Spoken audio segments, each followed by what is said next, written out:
Bismillahirrahmanirrahim. Assalamualaikum warahmatullahi wabarakatuh. Alhamdulillah rabbil alamin wassalatu wassalamu ala rasulillahil karimil amin nabiyina Muhammadin wa ala alihi wa sahbihi ajma'in wa ba'd. Fa ya ahbaballahi wa ahbab rasulih sallallahu alaihi wasallam usi nafsi wa iyyakum bi taqwallahi faqad fazal muttaqun fala tamutunna illa wa antum muslimun. Faqala ta'ala ya ayyuhalladzina amanu taqullaha haqqa tuqatih wa la tamutunna illa wa antum muslimun.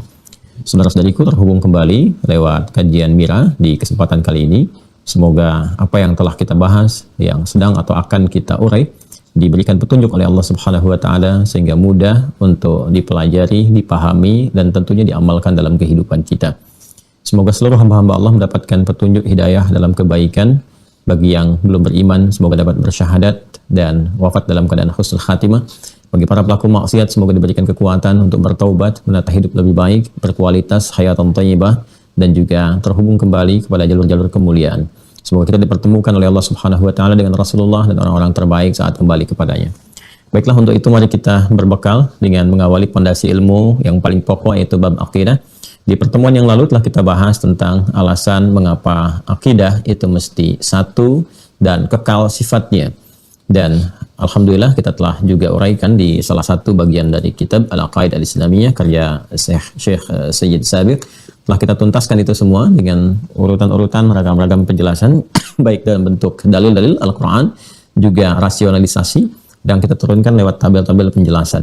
Nah, dari sini saking pentingnya pembahasan tentang akidah ini, mengapa harus satu, mengapa sifatnya kekal, ternyata itu adalah bagian dari support kehidupan atau support fitrah kehidupan manusia secara umumnya, yang memiliki dua tugas, dua fungsi sebagai khalifah di bumi dan juga sebagai hamba Allah Subhanahu wa Ta'ala yang harus memaksimalkan pengabdiannya kepada Allah. Dan tidak ada support lain kepada dua misi utama itu untuk menyukseskannya kecuali dengan pondasi akidah yang kuat, pondasi keimanan yang kuat yang harus sama. Karena setiap manusia punya risalah yang serupa. Karena itu pondasinya pun harus sama. Ya, mustahil kalau kemudian pondasinya bisa berbeda. Bangunannya bisa saja tidak serupa. Warnanya kelihatan mungkin berbeda-beda. Ya, sama-sama rumah. Mungkin ada rumahnya yang mewah, rumahnya yang biasa, rumahnya yang indah, rumahnya yang besar, yang bertingkat dan sebagainya. Tapi semua rumah itu, bangunan itu tetap butuh pondasi. Ya, pondasinya harus sama-sama kuat, sama-sama serupa, dan semakin kuat, semakin bagus ke atasnya. Semakin kokoh ya bangunan itu bisa diajurkan ke atas, tegak berdiri, dan dihiasi keindahan-keindahan. Demikian akidah itu kalau mantap menghunjam ke dalam jiwa, maka yang dibangun pun bangunannya bisa lebih kokoh ke atas, bisa bertingkat-tingkat. Ya, karena itu diilustrasikan Islam itu seperti bangunan. Ya, Islam seperti bangunan. Kalau pondasinya kokoh, tiang-tiangnya sholat, dibangun ke atas, bisa bertingkat-tingkat. Sholatnya juga bukan cuma fardu, bisa ada sunnahnya. Ke atasnya nanti bisa dibangun kekuatan dengan tembok-tembok zakat. Zakatnya bukan hanya zakat, nanti bisa diturunkan sunnahnya. Ada infak, ada sedekah, dan turunannya. Ya, demikian atap-atapnya. Kita lakukan dengan puasa, ya, pasang dengan umrah, dengan haji, kita hiasi lagi. Puasa bahkan bukan hanya yang pokok, nanti ada yang sunnah-sunnahnya. Ya, itu pilihan bagi kita untuk membangun tingkatan-tingkatan rumah-rumah amalan kita. Sehingga banyak juga narasi yang disampaikan oleh Nabi SAW dalam hadis beliau yang mengilustrasikan beribadah itu, beramal soleh itu seperti membangun bangunan. As-salatu imaduddin, salat itu tiang-tiang agama, ya kan? Faman aqamaha faqad aqamad-din, wa man hadamaha faqad hadamad-din. Ya, salat itu tiang-tiangnya agama. Siapa yang menegakkannya, dia telah menegakkan agama, artinya membangun. Ya, dan feedback dari pembangunan itu kembali kepada diri kita. Dan balasannya di akhirat banyak hadis-hadis sahih menggambarkan bahwa dalam salat sunnah saja kalau kita kerjakan dengan baik, man shalla itsnatai asyrata raka'atan fi yaumin wa lailatin, siapa yang menunaikan salat sunnah, yang mengiringi salat fardu 12 rakaat sehari semalam, arba'an qabla dhuhri, 4 rakaat sebelum zuhur, raka'ataini ba'daha, 2 rakaat setelahnya, raka'ataini kemudian ba'dal maghrib, 2 rakaat setelah maghrib, raka'ataini ba'dal isya, 2 rakaat setelah isya, raka'ataini qabla subhi, 2 rakaat sebelum subuh, bunyalahu bihinna baitan fil jannah. Maka karena amalannya itu akan dibangunkan satu rumah di surga. Jadi selalu dilukiskan, diilustrasikan dengan bangunan-bangunan yang kokoh untuk memberikan kesan bahwa Islam itu total. Ya, Islam itu indah karena bangunan itu kalau lebih bagus, lebih indah dipandang. Makanya seringkali orang foto-foto di samping bangunan, ya kan? Untuk menunjukkan bahwa saya pernah di sini, saya ada di sini. Nah, bangunan yang baik itu yang kokoh, yang megah. Maka diri kita itu seperti bangunan juga yang harus menghadirkan citra yang positif dengan akidah yang kokoh, amal yang baik. Ya, sekarang kan kalau ada orang-orang baik, orang-orang yang kokoh, itu kan bagus. Banyak orang senang foto-foto kan? Ya, sekarang unik juga orang ketemu ustadz bukan minta doa, minta foto. Saya kemarin ada orang datang tiba-tiba ya temu di masjid. Ya Ustaz, minta foto gitu. Besok hari kelahiran saya gitu kan, minta ucapan selamat. Saya bilang bukan ucapan selamat, saya doakan aja. Nama Anda siapa sudah kita doakan. Jadi sekarang orang senang minta foto dibanding minta doa ya. Nah, jadi itu gambarannya. Ya, masih ingat hadisnya kan? Al mu'minu lil mu'mini kal bunyani yashuddu ba'dhu ba'dha. Ya, mukmin dengan satu dengan yang lainnya bagaikan satu bangunan lagi kan? Yang saling menguatkan satu pondasi, bahkan nanti satu tubuh kal jasadil wahid. Ya, idza staka minhu udwan, kalau salah satu merasakan sakit, yang lain pun ikut merasakan juga. Nah, itu kesatuannya. Ya, kepaduannya dan turunan-turunan yang lainnya. Itu hanya bisa terjadi kekuatan demikian kalau apa? Kalau pondasinya kokoh. Dan itu mukmin yang baik, ya yang beramal saleh bisa terjadi amalan itu kalau pondasinya bagus, imannya bagus, kekuatannya bagus. Karena itulah saking pentingnya pondasi ini, saking pentingnya rukun ini, rukun itu kan pondasi, ya dasar-dasar simpul-simpul ini, ulama bahkan memberikan nama-nama yang beragam sesuai dengan fungsi-fungsinya. Ya biasanya kalau semakin banyak nama itu menunjukkan ya semakin penting. Ya semakin banyak sifat menunjukkan semakin mulia. Kalau seseorang kan disifati dengan banyak sifat. Seorang ini, beliau ini masya Allah orangnya tawadu, jujur, sabar, itu kan artinya banyak kemuliaan melekat kepadanya, ya kan? Nah kalau nama zat itu biasa, Adi, Adi, ya kan? Asep, Asep, dipanggil Adi untuk membedakan dengan Asep, ya kan? Nia, Nia, ya kan? Nani, Nani, dipanggil Nia untuk membedakan dengan Nani, ya kan? Itu perbedaannya. Itu nama zat namanya. Jadi nama zat itu nama yang disebutkan untuk membedakan satu sosok dengan yang lainnya. Sifat yang dilekatkan kepada nama zat itu untuk memberikan kemuliaan ya kepada orang yang dimaksud, menunjukkan kelebihannya atau bahkan kalau negatif kekurangannya. Ya, semakin banyak yang diberikan yang positif, semakin menunjukkan bahwa orang itu istimewa. Ya. Beliau ini jujur, tawadu, sabar, penyayang. Artinya mulia kan? Banyak kan? Nah ini salah satu contoh manusia yang Masya Allah, sempurna takwanya, sempurna kemuliaannya, sempurna pujiannya. Ya, bahkan Allah langsung yang memujinya itu Nabi Muhammad SAW. Itu satu-satunya Nabi di muka bumi, ya satu-satunya Rasul, Rasul penutup, yang semua nama yang melekat kepada beliau itu nama sifat. Ya, nama sifat, bukan nama zat. Semua nama sifat. Muhammad, Ahmad, Al-Mahi, Al-Kafi, dan seterusnya. Itu semua namanya nama sifat. Yang lain rata-rata nama zat. Ya, Adam melekatkan zat di dalamnya. Ibrahim juga demikian. Walaupun ada makna-makna turunan pada kegiatan atau ada yang mengatakan Abun Rahim, ya Ibrahim bisa diartikan yang senang berkelana, senang merantau, atau ada juga yang mengatakan dari Abun Rahim bapak yang penyayang, ya kan? Musa, Isa dan segalanya itu rata-rata nama zat semuanya. Kalaupun sifat satu dua, Nabi Muhammad semuanya. Ya, Muhammad superlatif dari kata Mahmud, yang memiliki tingkat kepekaan sosial yang tinggi, yang sangat baik. Karena itu jangankan pada manusia, pada hewan pun penyayang, pada tumbuhan penyayang. Bayangkan, bisa kita gambarkan nggak ya, citrakan nggak dalam suasana perang yang mencekam pun, kata beliau, jangan lukai tumbuhan, jangan rusak tanaman, kan? Jangan rusak tanaman. Kalau mau menyembelih, tajamkan pisau, ya, dan terjauh dari hewan yang akan disembelih, percepatkan sembelihan sehingga tidak banyak menimbulkan kesakitan kepada hewannya, gitu kan? Ya, lama menderita dan sebagainya. Itu gambaran kasih yang sangat luar biasa, apalagi pada manusia. Ya. Nah, kemudian Ahmad itu superlatif dari kata Hamid, ya, puncak penghambaan yang tinggi kepada Allah, walaupun dijamin masuk surga, kan, dengan turunnya Al-Kautsar itu, inna a'tainaka al-kautsar. Sebelum wafatnya, satu-satunya nabi yang turun satu surah menjamin kemuliaan dan surganya, dan memberikan itu sampai beliau puas. Biasanya kan kalau nikmat nggak pernah sampai puas. Ya, kalau manusia itu kan diberi nikmat nggak merasa puas. Jadi ketika diberikan pengen lagi, diberikan pengen lagi. Karena itu nikmat dalam Al-Quran itu dipasangkan dengan tamam. Sedangkan din dipasangkan dengan kamal. Quran surah ke-5 ayat 3. Al-yawma akmaltu lakum dinakum wa atmamtu alaikum ni'mati wa raditu lakumul islam madinah. Ya kan? Quran surah ke-5 Al-Maidah ayat 3 di pertengahan ayat itu. Ya, al-yawma akmaltu lakum dinakum, pada hari ini aku sempurnakan untukmu dinakum, agama kalian. Ya, kamal itu kesempurnaan yang tidak butuh pelengkap. Memang sudah sempurna. Kalau ditambah justru berkurang. Dikurangi apalagi? Ya, jadi dalam agama itu apa yang sudah kemudian ditunjukkan, itu yang dilakukan. Adapun pemaknaan berdasarkan penjelasan Rasulullah, dilihat bagaimana ulama menyampaikan kepada kita. Namun tidak boleh kreatif pada sesuatu yang telah dijelaskan, ya. Sesuatu yang telah diterangkan dengan detail, sudah selesai di situ, itu kamal namanya. Kalau tamam, kesempurnaan yang dirasakan ingin menambahnya terus. Ya, bukan nggak sempurna, tapi pengen terus. Jadi seakan-akan nggak cukup gitu. Ya, itu nikmat dilekatkan dengan tamam. Kan Anda kalau diberikan sepeda, ya kan? Cukup tidak? Anda pengen sepeda, tapi setelah diberi, Anda lihat motor, pengen motor. Ya kan? Setelah diberikan motor, pengen mobil. Ya, setelah dibeli mobil, ya pengen dapat private jet. Seterusnya. Nah, itulah tamam namanya. Ya, tamam. Kenikmatan itu selalu pengen lebih. Nah, Nabi Muhammad itu dijamin oleh Allah, diberikan kenikmatan di surga sampai merasakan puas. Sampai merasakan nikmat, cukup ya Allah, nikmat ini sampai ridha. Itu yang di surat Ad-Duha itu. Wala saufa yu'tika rabbuka fatarda. Ya kan? Nah, karena itu mensyukuri itu semua menjadikan beliau meningkat amalannya. Itu gambarannya tuh. Jadi Nabi itu mengajarkan kepada kita kalau bertambah kenikmatan, ya, bukan ria, bukan pesta pora. Ya, tapi coba tingkatkan syukur kepada Allah, sehingga dengan syukur ini feedbacknya Allah memberikan bimbingan, taufik kepada kita untuk mengelola nikmat ini sehingga mudah dihisab. Itu gambarannya. Karena itu titipan gitu, itu kan akan dihisab. Anda jangan dikira kalau dititipkan sendal baru itu menjadi sendal saja untuk dipakai, untuk ditunjukkan bahwa Anda punya sendal baru. Tidak, itu dihisab. Motor baru itu dihisab, ingat. Ingat ya, mobil baru itu dihisab. Awas, hati-hati. Peci baru itu dihisab. Baju baru itu dihisab. Karena itu bukti syukurnya pakai ibadah supaya minta petunjuk kepada Allah agar apa yang Allah titipkan ini bisa digunakan sesuai dengan apa yang Allah kehendaki sehingga hisab jaringan. Ya, makanya saya sering katakan kalau ada sesuatu yang baru dititipkan, pakai ibadah dulu. Karena itu akan bersaksi nih. Ya, akan bersaksi. Ini semua akan bicara. Idza zulzilatil ardu zilzalaha wa akhrajatil ardu athqalaha wa qala al-insanu ma laha yauma idzin tuhadditsu akhbaraha. Setiap tempat yang dipijak, yang kita singgahi, yang kita gunakan akan bicara.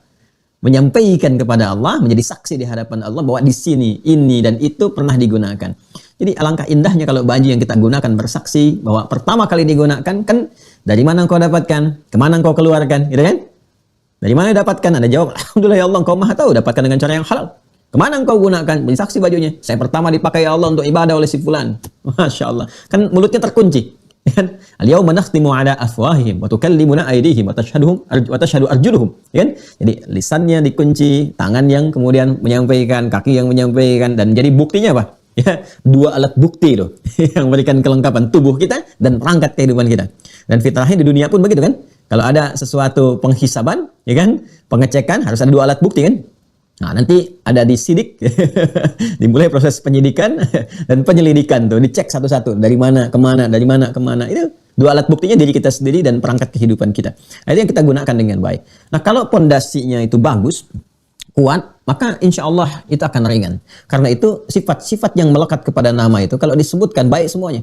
Ahmad ya sebagai contoh kepada kita untuk menunjukkan bahwa syukuri semua nikmat dengan cara yang indah, yang elok. Karena itu Nabi Isa itu menyebutkan nama sifat yang Ahmad. Untuk menunjukkan bahwa bedanya Nabi Muhammad ini dengan nabi-nabi yang lainnya itu tingkat ibadahnya nggak tersaingi ya bahkan oleh nabi-nabi sebelumnya. Karena itu beliau infokkan kepada umatnya pada masa itu karena ada yang menduga ini nabi terakhir nih. Nabi Isa alaihissalam, Yesus Mesias ini. Ada yang menduga yang terakhir karena punya sifat yang menyerupai Nabi Muhammad SAW itu di apa? Di sifat kasih. Ya, di sifat kasih. Saya sebutkan Isa menyerupai Nabi Muhammad ya, walaupun Nabi Isa datang lebih dulu dibandingkan Nabi Muhammad 600 tahun sebelumnya. Kenapa? Karena kisah Nabi Muhammad viral lebih dulu dibandingkan Nabi Isa. Di semua nabi dan rasul, seperti pernah saya katakan, yang bertugas di bumi, itu diinfokkan dulu tentang Nabi Muhammad semuanya. Dan semua harus komitmen, menyampaikan kepada umatnya, untuk membantu risalah Nabi ini, menguatkannya. Itu ada di Quran Surah Ali Imran itu, ayat 81. Ya wa idh akhadallahu mitsaqan nabiyyina lama ataitukum min kitabi wa hikmati thumma ja'akum rasulun musaddiqun lima ma'akum la tu'minunna bihi wa la tansurunnah. Ya, qala aqrartum wa akhadtum ala dzalikum isri qalu aqrarna qala fashhadu ana ma'akum minasyahidin. Ya, di kisah Nabi Muhammad itu kisah yang mengikat ya pada komitmen setiap nabi dan menentukan apakah diangkat enggak nabi itu jadi rasul. Ini salah satu syaratnya. Mereka ditetapkan diangkat jadi nabi dan rasul itu mengakui ya dan berkomitmen untuk menyampaikan kepada umatnya tentang kedatangan Nabi Muhammad dan mereka harus komitmen menolongnya dan menguatkannya. Ya, dan beriman kepadanya. La tu'minunna bihi wa la tansurunna. Harus beriman semua kepadanya. Ini kisah Rasulullah itu sangat luar biasa. Nanti kalau sudah sampai saatnya mengaji kepada bab-bab itu tentang Rasulullah SAW, kita akan uraikan itu. Ya, itulah keistimewaannya, keluhuran Nabi Muhammad SAW sehingga diberikan perangkat-perangkat yang melebihi rasul-rasul sebelumnya. Wajar kan Nabi akhir zaman. Ya, kalau Nabi sebelumnya kan lokal sifatnya. Berdakwah di sini, di sini, di sini. Lokal itu saja. Nabi Muhammad seluruh semesta alam. Rahmatan lil alamin. Karena itu mesti mencakup semua karakteristik Nabi. Ya, itu logikanya. Jadi diberikan semua karakteristik kenabian, kemuliaannya, sehingga apa yang diberikan kepada nabi-nabi yang terdahulu, itu dicakup oleh Nabi Muhammad dan disempurnakan. Ya, Nabi Musa alaihissalam itu berdoa dulu, baru dikasih. Akan dakwah kepada Fir'aun, berangkat ya dengan Harun. Ya kan? Begitu akan berangkat, Musa dengan Harun alaihi wassalam berdoa kan? Doanya kan viral itu. Di surat Taha itu kan? Rabbi syrahli sadri wa yassirli amri wahlul 'uqdatam min lisani yafqahu qawli. Itu minta dulu baru dikasih. Rabbi syrahli sadri, minta baru dikasih. Ya Allah, lapangkan hatiku, lapangkan keadaan jiwaku, sehingga kalau dicela oleh Firaun, kan itu bisa diterima dulu, nggak cepat marah. Sebab kalau Nabi Musa langsung marah berdoa, ya Allah ini menyebalkan nih makhluk ini, langsung hukum aja, wafatkan ya, selesai tugas risalah. Nggak ada hikmah gitu kan, seterusnya. Nah ini gambaran. Tapi berdoa minta dulu, Rabbi syrahli sadri, minta langsung dikabulkan. Nabi Muhammad nggak minta turun surah alam nashrah laka sadrak. Nabi Musa Rabbi syrahli, kan sadri. Nabi Muhammad alam nashrah laka sadrak, nggak minta turun ayat. Bahkan satu surah itu Al-Insyirah, kan surah tentang kelapangan jiwa, keluasan hati. Ya, Nabi Musa minta wa yassirli amri, wa yassirli amri. Nabi Muhammad nggak minta wa nuyassiruka lil yusra. Ya, Nabi Musa wa yassirli amri, Nabi Muhammad wa nuyassiruka lil yusra. Kami mudahkan semudah-mudahnya. Ya, diberikan kelapangan, bukan berarti nggak ada ujian, tapi ketika ada ujian mudah mengatasinya. Mudah menerima ketika dilontar di Taif dan sebagai mudah menerima karena lapang, ya kan? Membalas dengan segala kemudahan, keindahan, harmoni, kebaikan, sehingga mudah diterima. Risalah mudah diterima, logis, baik dan sebagainya. Nah, itulah nama-nama sifat yang ingin saya tunjukkan. Ya, melekat kepada beliau. Nah, jadi kisahnya viral sebelum orangnya lahir.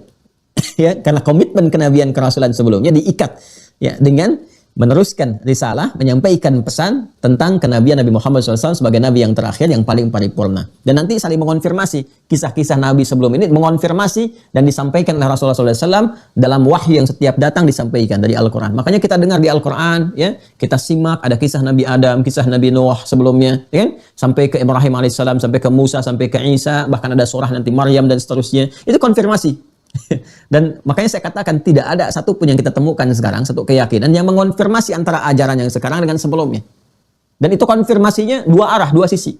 Ini menyampaikan begini dan bisa dilacak. Dan dahsyatnya bukan hanya dilacak dari sumber informasi, tapi artefak-artefak yang nyata yang ada dalam kehidupan itu jadi bukti nyata.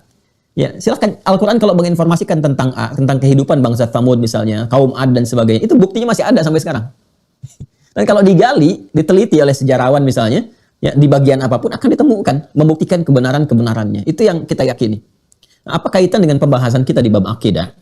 Pemberian nama-nama yang banyak ini sesuatu yang menarik. Karena itu kita kenal teman-teman sekalian di bidang akidah ini, ada ilmu akidah, ada ilmu tauhid, ada ilmu kalam, dan turunan-turunan yang lainnya. Ini menunjukkan keistimewaan dan pentingnya ilmu ini, pondasi ini. Kita belajar tentang sholat, cuma satu nama, fikih sholat. Nggak ada yang lain. Kita belajar zakat, fikih zakat. Kita belajar haji, umrah, fikih haji, fikih umrah, satu. Jadi untuk syariat itu ilmunya fikih. Tapi ketika kita belajar tentang penguatan iman, simpul-simpul iman, ada berapa namanya? Nah, setiap nama ini kan menunjukkan keunggulan, peran dan pentingnya sekaligus parameternya. Si fulan itu jujur, penyabar, penyayang, dan rendah hati. Berarti kan harus ada pembuktiannya kan? Dia disebut jujur karena bisa mengimplementasikan sifat kejujuran dalam sikap kehidupan. Ya, dia disebut rendah hati karena bisa mengimplementasikan sifat tawadhu dalam sikap kehidupannya. Tidak tampil ria, nggak tampil sombong, tampilnya baik dan sebagainya. Kan? Artinya ada implementasi sifat dalam bentuk sikap, karena itu disebut dia dengan itu. Nah, sekarang yang penting kita ketahui, nama-nama apa yang dilekatkan oleh para ulama kepada ilmu dasar, ilmu pondasi yang pokok ini, dan apa implementasi sikap kita yang harus ditunjukkan lewat penguasaan ilmu dari nama-nama tadi. Ya, kitab ini akan menjawab nanti. Ya, jadi pagi ini saya ingin mengantarkan kepada penggalian atau pendalaman di kitab ini. Ini kurikulum yang berlaku di Al-Azhar Asy-Syarif. Ya, kalau kemarin saya berikan buku netral yang dikaji di beberapa kampus bahkan, masya Allah. Ini saya waktu di Tripoli ini, nah ini kitabnya salah satunya ini yang dikaji itu dan dihafalkan gitu. Ya, nah yang di Al-Azhar ini saya belajar karena saya sempat di Dirasat Islamiyah. Ya, yang itu kurikulumnya dari Al-Azhar Asy-Syarif. Dan kita sempat ke Kairo itu untuk ngaji tafsir. Jadi di sini belajar kitab ini ya di Fakultas Dirasat Islamiyah. Kemudian saat ke Tripoli saya kesempatan saifiyah musim panas itu saya berburu ulama-ulama yang masih hidup. Di antaranya kami ke Mesir untuk ngaji ke Syekh Muhammad Sayyid Tantawi. Beliau punya kitab tafsir. Ya, Al-Wasit namanya, itu bagus sekali dan pulang saya dapat hadiah itu. Alhamdulillah. Ya, nah itu kita coba lihat di sini gambaran apa yang bisa kita kaji dan kita bacakan di kesempatan pagi hari ini. Tinggal setelah itu nanti kita akan terapkan dalam ayat-ayat yang berkesesuaian dengan itu semua. Baik, ini belum di-scan tentunya, belum juga di-upload karena kita akan perkenalkan dulu saja. Ya, kitab ini Mudzakkar fi 'ilmi at-tauhid, Tullab al-Firqah Ula bil Kulliyah. Jadi ini buku pokok dasar. Ya, buku pokok dasar. Ya. Ini rangkuman. Jadi dari pokok-pokok di kitab-kitab, seperti lah ulama-ulama kini itu untuk memudahkan metodologinya, misalnya di kitab apa, ya. Itu digambarkan intisarinya apa, intisarinya apa, dihubungkan jadi satu, lalu dikemas dalam bentuk diktat, ya. Ini diktat ini. Nanti diktatnya itu disampaikan, ya. Itu mencakup beberapa referensi dari kitab-kitab. Nah, metodologi ini yang sering memberikan pengaruh kepada kami untuk mengajar. Jadi guru-guru saya itu banyak yang saya temukan itu merangkum, ya kan, intisarinya, tapi mereferensikan kepada kita. Ini kitabnya ini. Ya, semua kan sama saja begitu. Kalau ulama dulu kan dari hafalan. Makanya ulama dulu kan kola ini gitu kan. Itu kan referensi juga. Nah, ulama kekinian menggabungkan itu semua, memudahkan metodologinya. Jadi sama terhubung pada garis sanad yang serupa. Yuk kita bacakan. Bismillahirrahmanirrahim. Al-faslul awal fi ilmil kalam. Ya, ini sudah nama nih.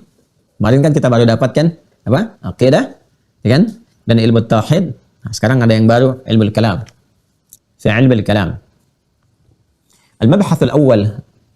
Poin yang pertama, ta'rif ilmil kalam. Saya bacakan dulu ya. Nanti bacakan, saya terjemahkan sampai ke titik apa yang kita akan bahas. Min al-ma'lumi anna syari'at al-islamiyya fiha al-janib al-i'tiqadi, ya kan? Wal ilmi wal amali.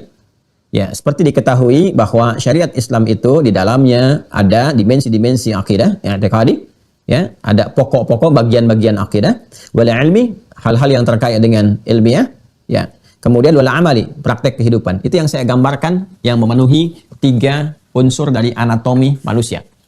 Ini Islam itu sempurna, memenuhi bagian-bagian pokok kehidupan manusia. Pernah ingat waktu saya berikan gambar di awal itu kan, anatomi manusia kan terdiri dari roh, ya kan? Apalagi akal, jasad kan? Nah, setiap itu butuh nutrisi kan? Ya kan? Roh, nutrisinya itu apa? Nutrisinya ibadah kan? Dan ibadah pondasinya apa? Akidah.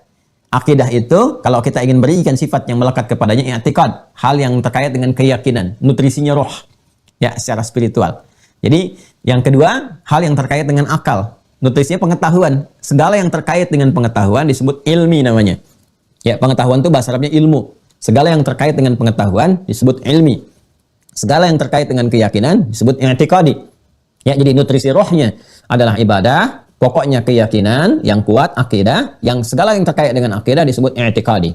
Segala yang terkait dengan pengetahuan disebut dengan ilmi. Sedangkan fisik itu eksekusi terluar. Ya, perbuatan sifatnya, nutrisinya makanan-makanan, ya kan? Kita makan, kita minum. Yang lahir dari itu amalan-amalan praktikal yang kita praktekkan, diinstruksikan oleh akal yang mengikat dari instruksi dari roh, ya kan? Kemudian sampai ke akal diikat, terjemahkan jadi instruksi, informatif, pengetahuan yang sifatnya, informasi yang sifatnya instruksi, dieksekusi oleh bagian luar. Itu amal namanya. Ya, segala yang terkait dengan amal disebut amali. Amali. Dan dahsyatnya dalam Islam, itu semua diberikan jalan untuk mendapatkan nutrisi. Jalan itu disebut dengan syariat kan? Ya, karena itu ada syariat untuk ibadah, kasih jalannya. Gini cara memenuhi kebutuhan roh. Ya, disampaikan sampai yang pokoknya, nutrisi untuk akidah begini, untuk ibadah seperti ini, ya kan? Ini menunya, menu sholat yang pokok, yang wajib 5 waktu, seperti saya, anda, kita makan makanan pokok, ya kan? Dan menariknya ada berapa? 4 sehat, 5 sempurna, ya kan? Islam itu kan rukunnya 5 kan, ya kan? 4 syariat, 1 syahadat kan? 4 sehat, 5 sempurna. Ya, 4-nya syariatnya sehat, bisa sempurna dengan syahadat. Nggak ada syahadat, nggak sempurna, nggak sehat yang 4 itu. Kita makan yang terluar, 4 sehat, 5 sempurna. Makanan pokok kita itu. Jadi jalan untuk roh ada, syariat. Jalan untuk pengetahuan ada, tafakkur, tadabbur, tadzakur. Afala yatadabbaruna al-Qur'an la'allakum tatafakkarun, la'allahum yatadzakkarun. Ya, ada riset, analisis. Afala yanzuruna ilal ibli kaifa khuliqat, inna fi khalqis samawati wal ardi wa ikhtilafil laili wan nahari laayatin liulil albab alladzina yadhkuruna Allaha qiyaman wa qu'udan wa 'ala junubihim. Jadi ada riset, ada bacaan, ada pendalaman dan sebagainya. Pemenuhan kebutuhan ilmiah. Syariatnya dengan belajar. Amal juga bisa sempurna. Syariatnya dengan apa? Ya, dengan cara kalau nutrisinya bagus. Makanya Quran datang menerangkan, ini makanan yang harus dimakan, ini nggak boleh dimakan, nanti bisa merusak fisik, atau berpengaruh kepada pencernaan, atau berpengaruh pada pencernaan akal, atau juga berdampak pada penyakit roh. Karena itu ini yang boleh. Ya ayuhan nasu kulu mimma fil ardi halalan thayyiba. Cari begini. Ini yang nggak boleh. Ya, ini yang diharamkan. Innama harama 'alaikumul maitata wad dama dan turunannya. Ya, harimat 'alaikumul maitatu wad damu wa lahmul khinzir dan terus ini yang haram-haram nih. Ya, ini kenapa diharamkan? Menjaga kehormatan supaya tidak merusak kepada akal khamar, ya, merasantika. Kemudian apalagi misalnya ya segala yang terkait dengan narkotika, sabu, heroin dan sebagainya, ya, atau minuman-minuman keras haram. Kenapa? Bisa merusak akal. ya bisa meracau, menurunkan daya ingat, menurunkan daya cerna, nalar dan sebagainya. Itu semua jalan, ya jalan dalam syariat. Makanya disebut syariat, jalan-jalan untuk memberikan kepada kita pedoman berkehidupan yang baik. Ya, dari apa? Dari tuntunan keislaman. Tuntunan keislaman memberikan jalan kehidupan yang baik, itu tuntunan keislamannya disebut dengan syariat Islam. Dan indahnya syariat Islam itu mencakup semua bagian tubuh kita, diri kita sepenuhnya dalam berperilaku, bersifat dan bersikap. Dan silahkan Anda bandingkan, cari satu tuntunan keyakinan dalam agama apapun yang kitabnya menerangkan secara sempurna semua fungsi yang melekat pada manusia. Ya, nih akal ini seperti ini, fungsinya begini, nutrisinya begini, akan lahir pemikiran begini, kalau salah begini. Jangan berpikir yang keliru karena akan berdampak kepada sikap, maka dilarang suudzon. dari situ aja coba ditemukan. Sampai kemudian kemana lagi, ke bagian tubuh terluar sampai bagian tubuh terdalam, dan sangat detail. Ya, kita urusan makan aja ada aturannya itu. Ya, urusan ke toilet untuk bersih-bersih ada aturannya. Anda bayangkan saking pentingnya, saking dimuliakannya kita, itu semua detail yang terkait dengan fungsi roh, fungsi akal, fungsi tubuh dijelaskan dengan sempurna dan turunan-turunannya. Nah, makanya di sini dibuka, dan itu sesuatu yang umum bagi orang Islam. Jadi sebetulnya itu dasar gitu. Ya, di sini sindirannya tajam sekali. Minal ma'lum, harus tahu. Jadi setiap muslim itu harus tahu bahwa tuntunan dalam Islam itu sempurna, mencakup semuanya. Makanya kalau ada orang yang nggak belajar syariat, nggak ngaji Quran, ya, nggak mengkaji hadis, itu rugi. Karena dia kehilangan petunjuk hidup dia. Ya, kehilangan, lemah itu. Ya, makanya nanti ada lemah yang sifatnya lemah di akal. Karena nggak dibaca petunjuknya. Di sini kan ada petunjuk-petunjuknya dalam Al-Quran. Bagaimana cara meriset, cara merumuskan pikiran, cara menguatkan akal, menguatkan nalar, sehingga bisa melihat, membaca, memetakan. Ya kan? Bagaimana menguatkan fisik, puncaknya menguatkan roh. Ada semua. Jadi kalau jarang ngaji, jarang mengkaji, jarang melihat, lemah nanti fungsi bagian yang melekat pada tubuhnya. Harusnya seimbang, proporsional. Nah, ini fungsinya akan maksimal ketika diimplementasikan dalam bentuk khalifah, ya, pekerjaan-pekerjaan menyukseskan, membangun, memakmurkan di bumi itu plus ibadah. Nah, ini di gambarannya.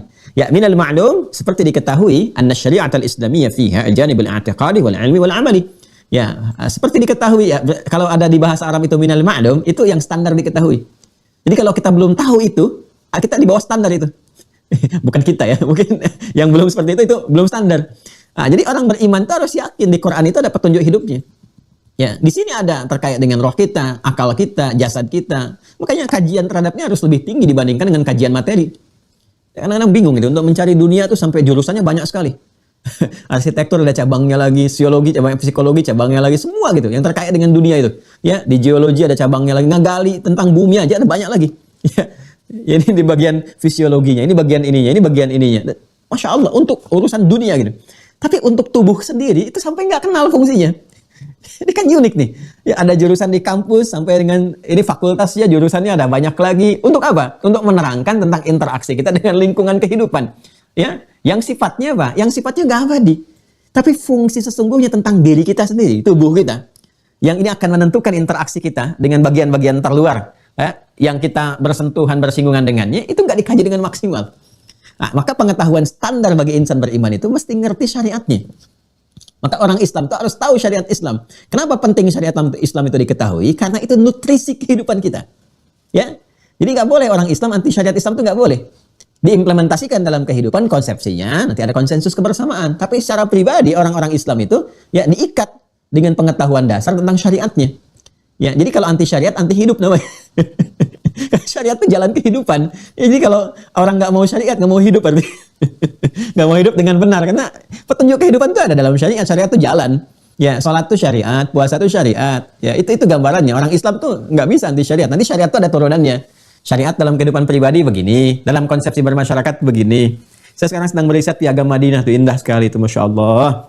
Ya, jadi kita bertetangga dengan siapapun, berkehidupan dengan siapapun, tentram itu, tentram.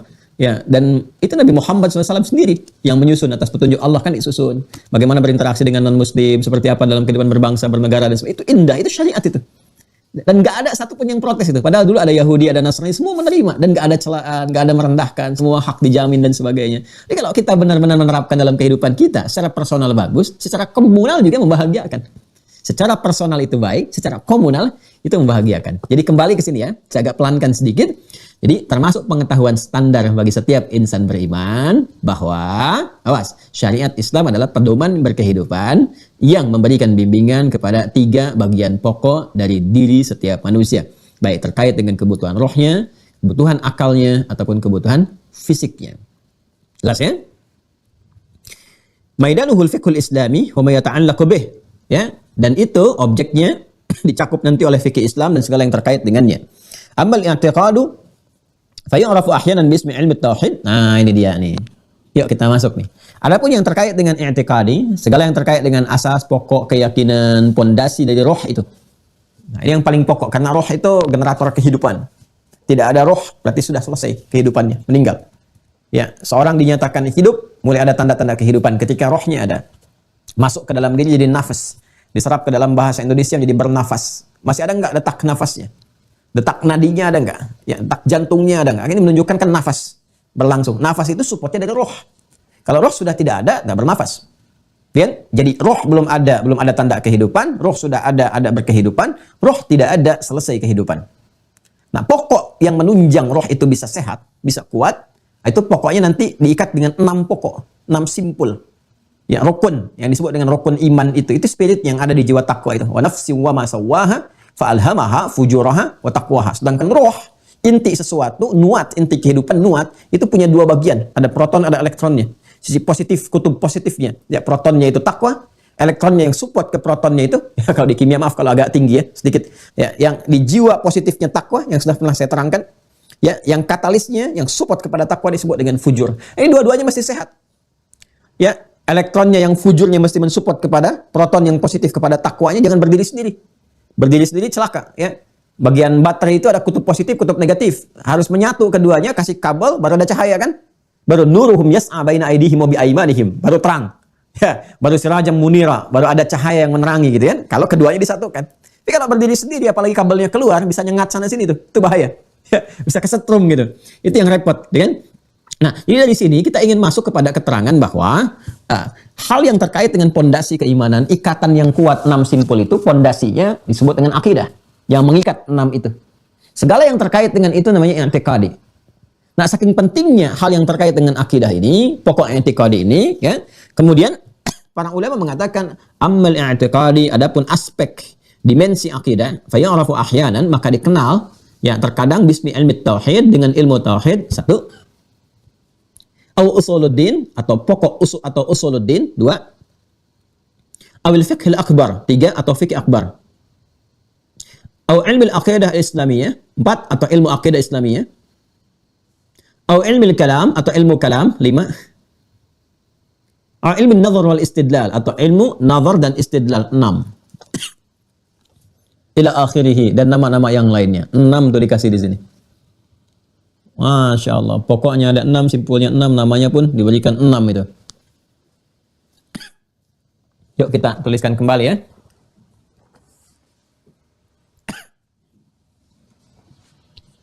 Satu, tadi fayu'rafu ahyanan. 1, 2, 3, 4, 5, 6. Ilmu tauhid. Nah, nanti kita terangkan ya. Tauhid. Kemudian usuluddin.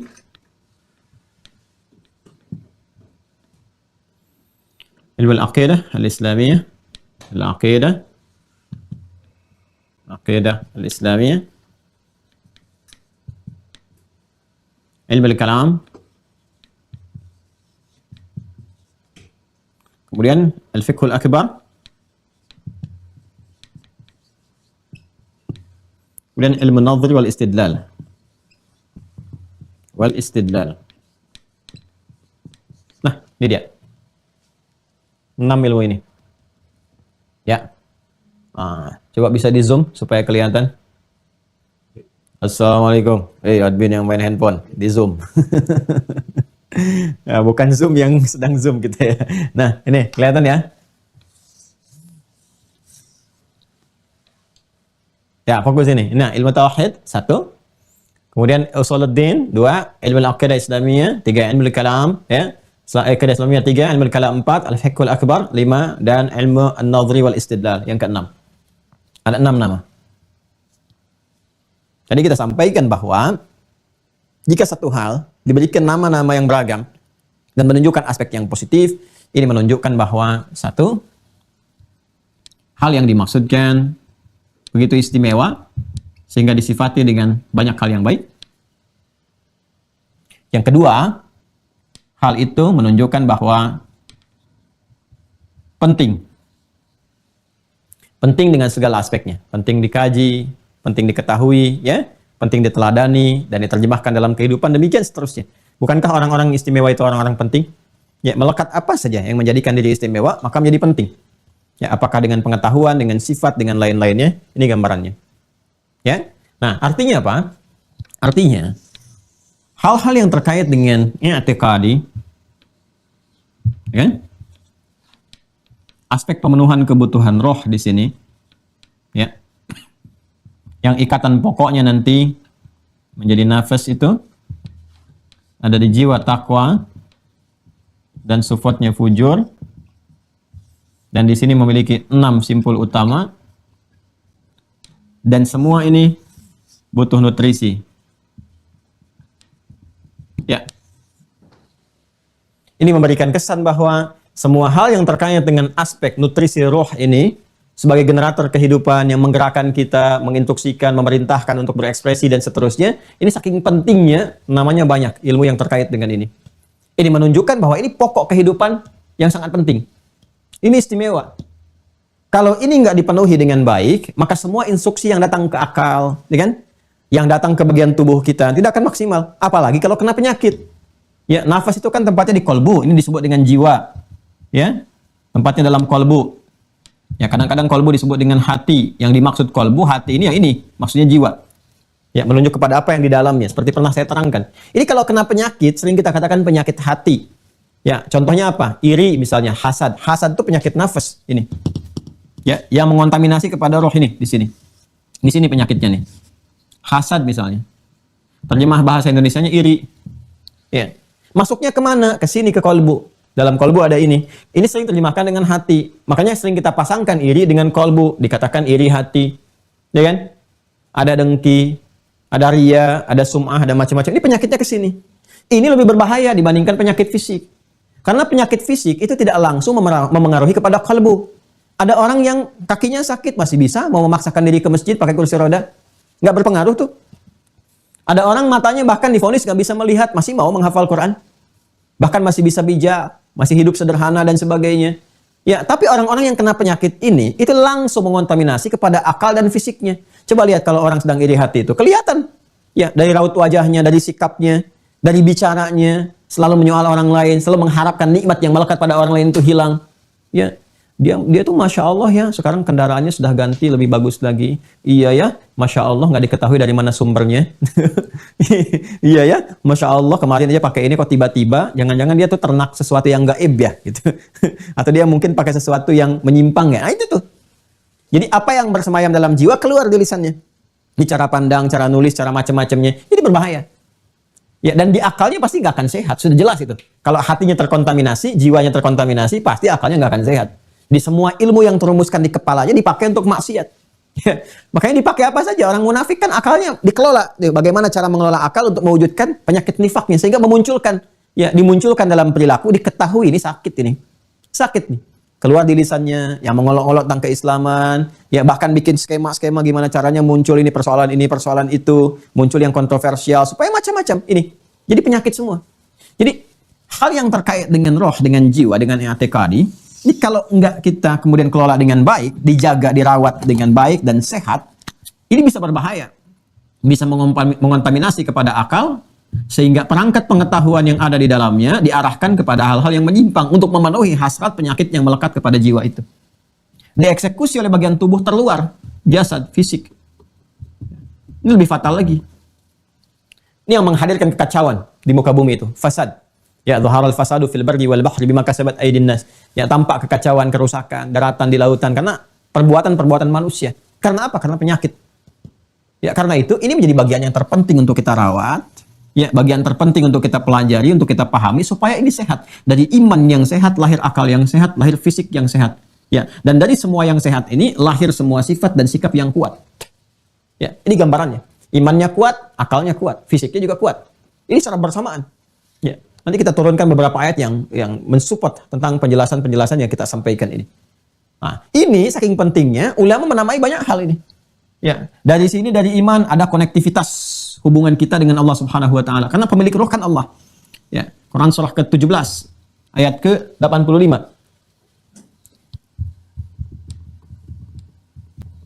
Wa yas'alunaka 'anir ruh. Ya? Dan mereka banyak bertanya kepada Muhammad SAW tentang esensi roh. Qulir ruhu min amri rabbi. Katakan Muhammad SAW, urusan roh itu termasuk urusan Rabbku. Ya, hubungannya dengan Allah. Nah, ini dia. Karena konektivitasnya langsung kepada Allah, maka semua nutrisi, kebutuhan-kebutuhan roh itu, jalan untuk memenuhi kebutuhan roh itu, ya, itu disiapkan langsung, diberikan oleh Allah. Jalan, ya, jalan seperti pernah saya sampaikan untuk mendapati sesuatu, jalan yang lebar luas disebut dengan syara'a namanya. Syara'. Kata kerjanya syara'. Kan? Secara fisikal, kalau sifatnya fisikal bisa dilalui, itu syariah namanya. Ya. Timur Tengah ada Syari Ahmad Soekarno, kan? Jalan Ahmad Soekarno. Syari Tamrin, jalan Tamrin, ya luas. Secara material bisa ditapaki, jalan dilewati oleh kendaraan ataupun dengan berjalan kaki ini. Kalau dia gambaran kiasan dari jalan yang secara fisikal nggak bisa dipegang, tapi secara konseptual ini jalan yang harus ditempuh nih. Ya, ini jalannya, ini alurnya, ini lajurnya ini. Itu disebut dengan syariat namanya. Secara konseptual, konsepsinya disebut dengan syariat. Ya, menjadi jalan kita untuk memenuhi sesuatu atau melewati sesuatu. Ini.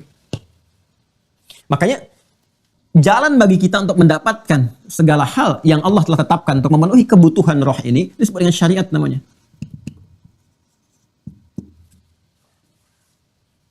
Jelas ya? Nanti frame dengan syariat ini kan harus ada nih.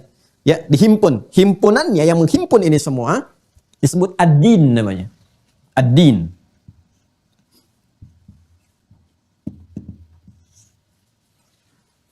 Jelas ya? Nah, kemudian apa nama bagi ad-din ini? Kan mesti ada namanya. Ya, karena boleh jadi ada yang mengatakan bahwa ini pun din saya, ya. Ada yang mengatakan ini din saya, ini din kami. Ya, ini din Anda, ini dan din kita. Lakum dinukum waliyadin, kan? Dan seterusnya. Maka Allah tetapkan harus sama, harus serupa dari awal kehidupan sampai akhir. Karena setiap manusia yang berkehidupan pasti punya roh. Ya kan? Dan kehidupan ini akan mewujudkan dua misi sebagai khalifah di bumi, Al-Baqarah ayat 30. Kemudian untuk beribadah kepada Allah, ya kan? Quran surah 51, Adz-Dzariyat ayat 56. Karena itu sepanjang manusia masih punya roh, maka jalannya pun harus sama. Karena jalannya dibuat untuk manusia yang setiap manusia yang punya roh. Ya kan? Maka dinnya harus sama, ya kan? Jalan menujunya nanti Allah siapkan sesuai dengan kebutuhan manusianya, maka ditetapkan din yang dimaksudkan al-Islam. Namanya al-Islam yang saya bahas kemarin. Ya. Jelas ya? Ini pokoknya. Jadi i'tiqad ini pokoknya itu terkait dengan ad-din, namanya al-Islam, Quran surah 3 ayat 19. Inna ad-dina 'indallahil Islam. Jelas ya? Baik. Nanti dalam Islam ini nanti Allah siapkan ini nutrisi-nutrisi, kan, yang terkait dengan kebutuhan roh ini yang selaras dengan keadaan zamannya masing-masing. Nanti ada yang pokok yang serupa seperti sholat. Semua generasi masa lalu pun sholat. Seperti pernah saya sampaikan. Nabi Musa sholat, minta kepada umatnya sholat juga. Quran surah ke-20 ayat 14. Kan? Nabi Isa juga sholat. Quran surah 19 ayat 31. Nabi Ismail sholat, minta keluarganya sholat. Wa kana ya'muru ahlahu bis shalah. Quran 19 ayat 55. Ya, Nabi Zakaria juga sholat. Quran surah ke-3 Ali Imran. Ayat ke-38 sampai 39. Demikian adanya. Ya, puncaknya kita, umat Nabi Muhammad SAW. Ini jalannya. Syariat. Ya. Nah, syariat ini isinya apa? Isinya ibadah. Pelan-pelan. Isinya ibadah. Jadi menu-menu yang terkait dengan roh ini, ya kan? Allah berikan nutrisi, kita akses ini dapatkan lewat jalan. Jalan ini disebut dengan syariat. Ya kan? Frame, konsepsi, ya, yang menghimpun semua syariat ini pokoknya ada di ad-din. Namanya adalah Islam. Maka kalau kita ambil semua ini, ya, dalam caranya dengan cara ibadah, ya kan? Diambil ini semua, maka terpenuhi kebutuhan roh itu. Karena itulah ketika Allah perintahkan untuk ibadah, ya ibadah, misalnya lewat sholat, ya kan? Lewat puasa, ya zakat, umrah, haji, kan? Dan seterusnya. Ini sebetulnya menu-menu yang dihidangkan, nutrisi-nutrisi yang diberikan untuk memenuhi kebutuhan ini. Sebab kalau roh nggak dapat nutrisinya, ini bisa lemah. Ini yang memunculkan kegelisahan, kegamangan dalam kehidupan, kayak nggak menemukan arah dalam kehidupan, dan seterusnya. Kalau ini gelisah, ini bahaya ke fisik. Makanya banyak orang yang memenuhi kebutuhan akalnya, belajar sampai pintar luar biasa, tapi kelihatannya kok kayak hilang arah gitu. Ya, bahkan tidak sedikit yang seperti banyak ketegangan. Tegangan itu kan stres namanya. Ada yang mengakhiri hidup, ada yang pintar, udah kaya, kerjaannya cuma metikin cabe, ya kan, untuk cari ketenangan itu. Nanam kangkung, hanya untuk nyari ketenangan. Coba lihat peradaban di Islam dulu. Ya, kaya, hebat, cerdas, tenang juga. Kenapa? Karena terpenuhi. Ya, terpenuhi kebutuhan rohnya, masuk semua. Ya. Nah, sedangkan roh, karena roh tadi sumbernya dari Allah ke sini. Ini Quran surah 17 ayat 85. Maka semua yang dikerjakan oleh ini pun mengarah kepada satu sumber yang sama. Ke Allah. Ya.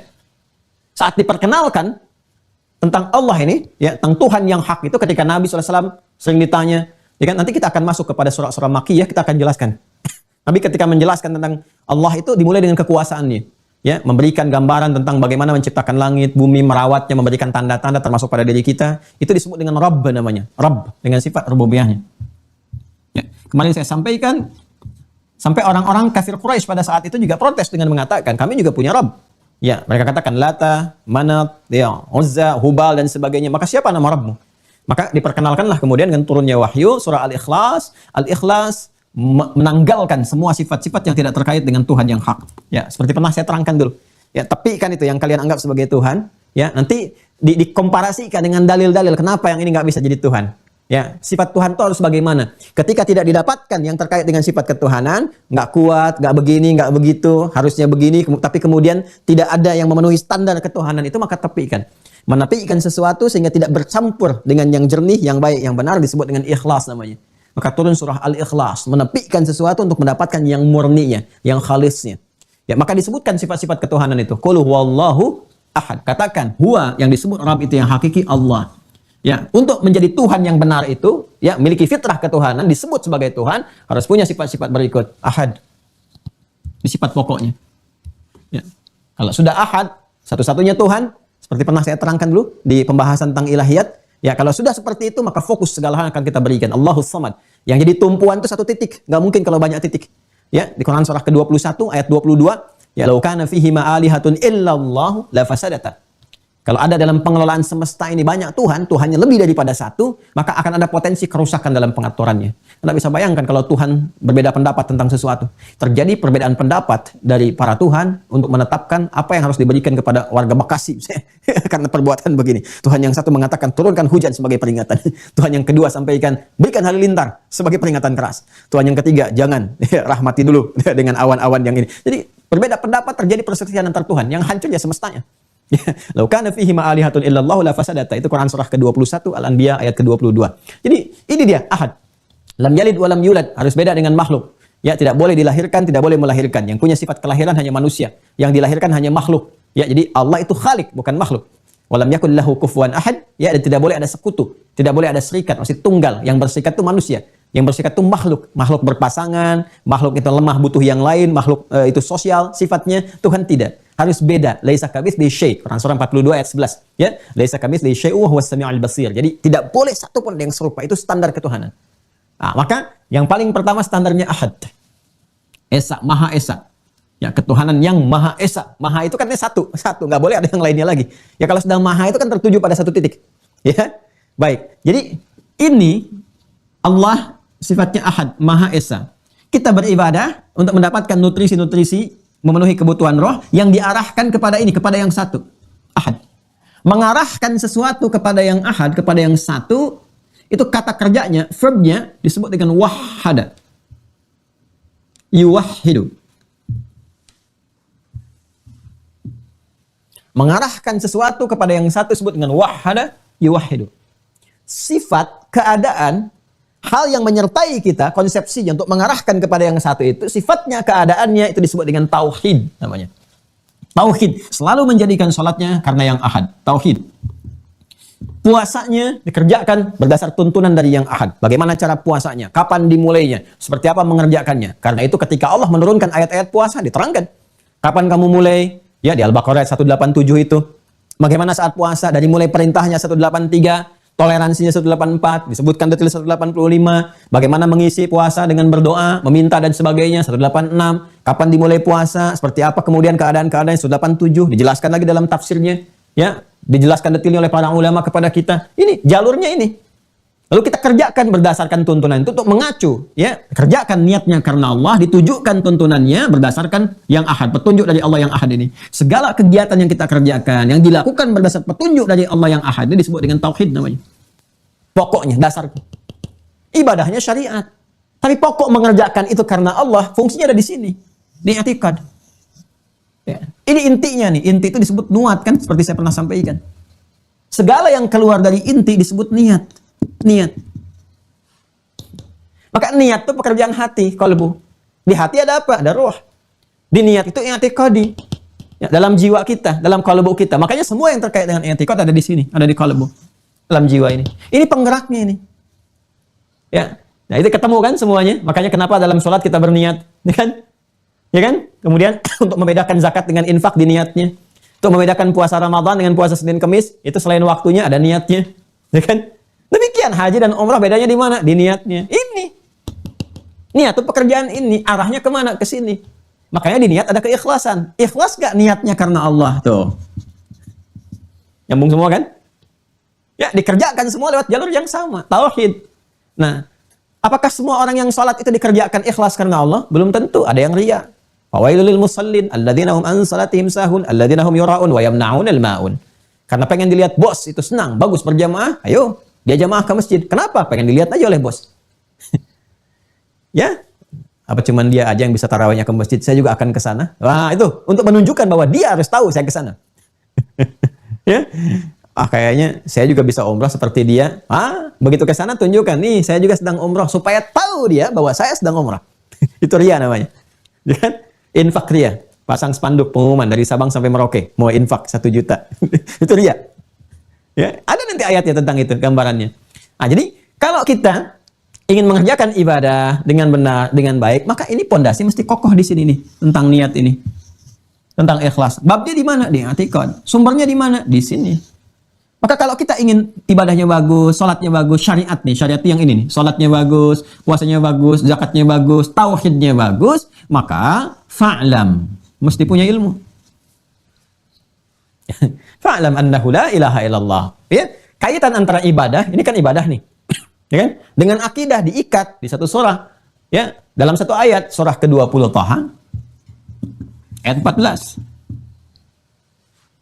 Innani anallah, Allah. Ya kan? Kata Allah, innani anallah, sungguh akulah Allah. La ilaha illa ana ahad. Enggak ada Tuhan yang layak dipertuhankan, ya, disembah kecuali aku saja, ahad. Berarti satu kan? Maha satu. Fa'budni, ibadah. Maka ibadahlah kepadaku, sembah saya. Tuh. Allah ahad, ibadah. Gimana cara ibadahnya? Wa aqimis sholata li dzikri, contoh lewat syariat, tunaikan salat. Pelan-pelan. Ya kan? Jadi kaitan antara ini ahad, tauhid dengan ibadah. Ini aspeknya. Quran surah ke-20 ayat 14. Tunaikan dengan ikhlas, penuhi kebutuhan ininya. Muncul Quran surah 98 ayat ke-5.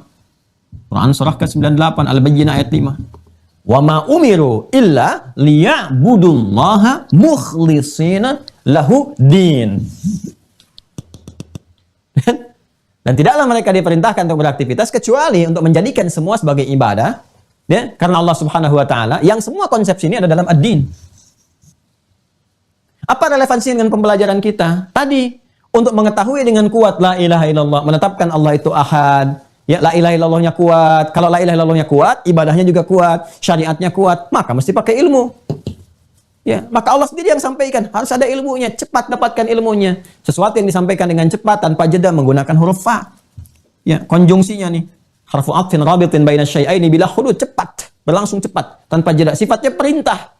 Alima ya'lamu, ya, ilman, i'lam. Alima ya'lamu ilman fahuwa alimun wa dzaka ma'lumun. I'lam, kata perintahnya i'lam, cepat kerjakan, cepat dapatkan pengetahuan, cepat belajar.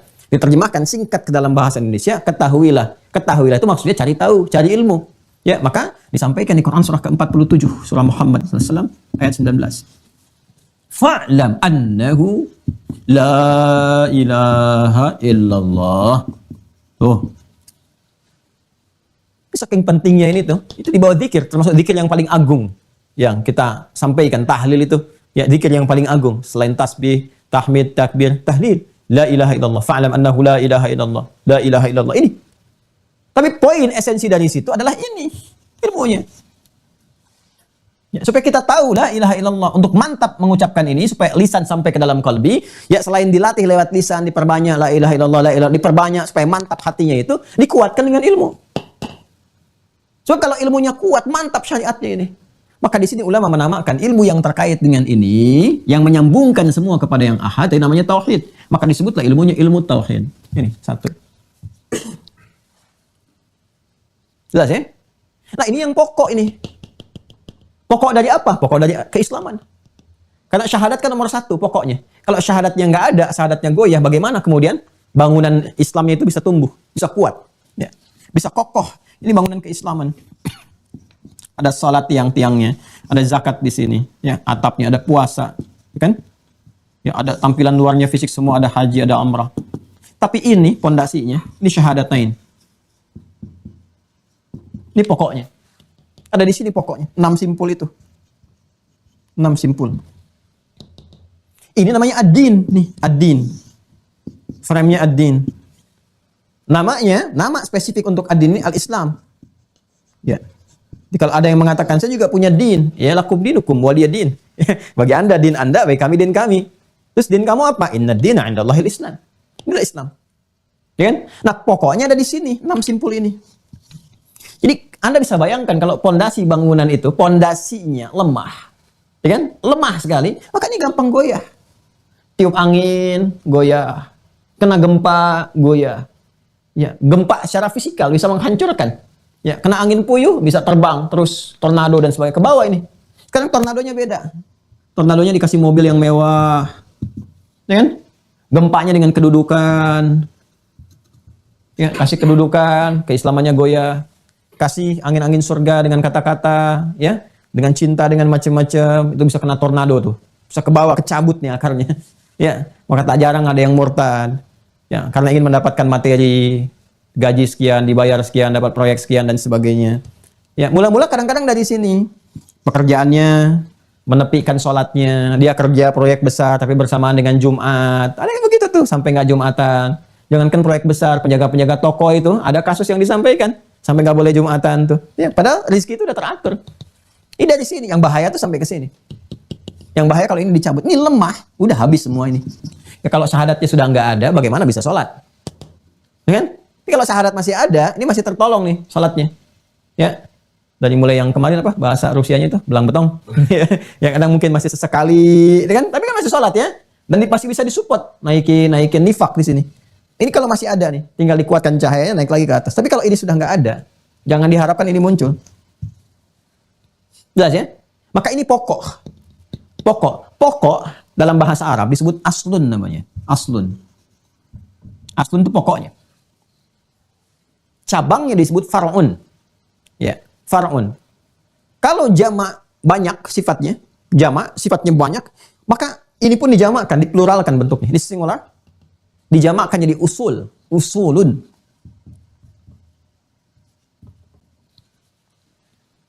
Lihat.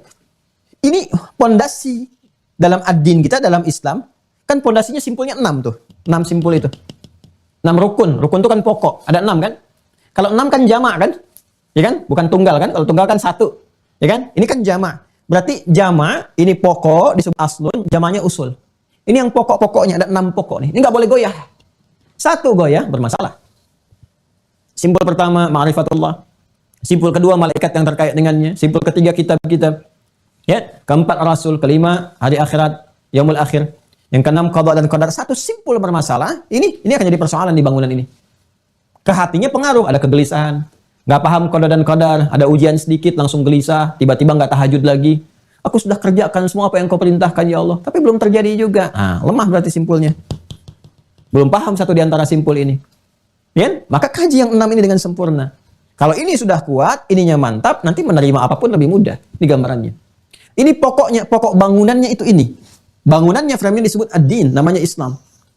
Maka dinamakan oleh ulama inilah usuluddin. Ilmu yang membahas tentang ini, supaya kita tahu tentang pokoknya, kita kuatkan itu ilmunya, ilmu usuluddin. Tuh.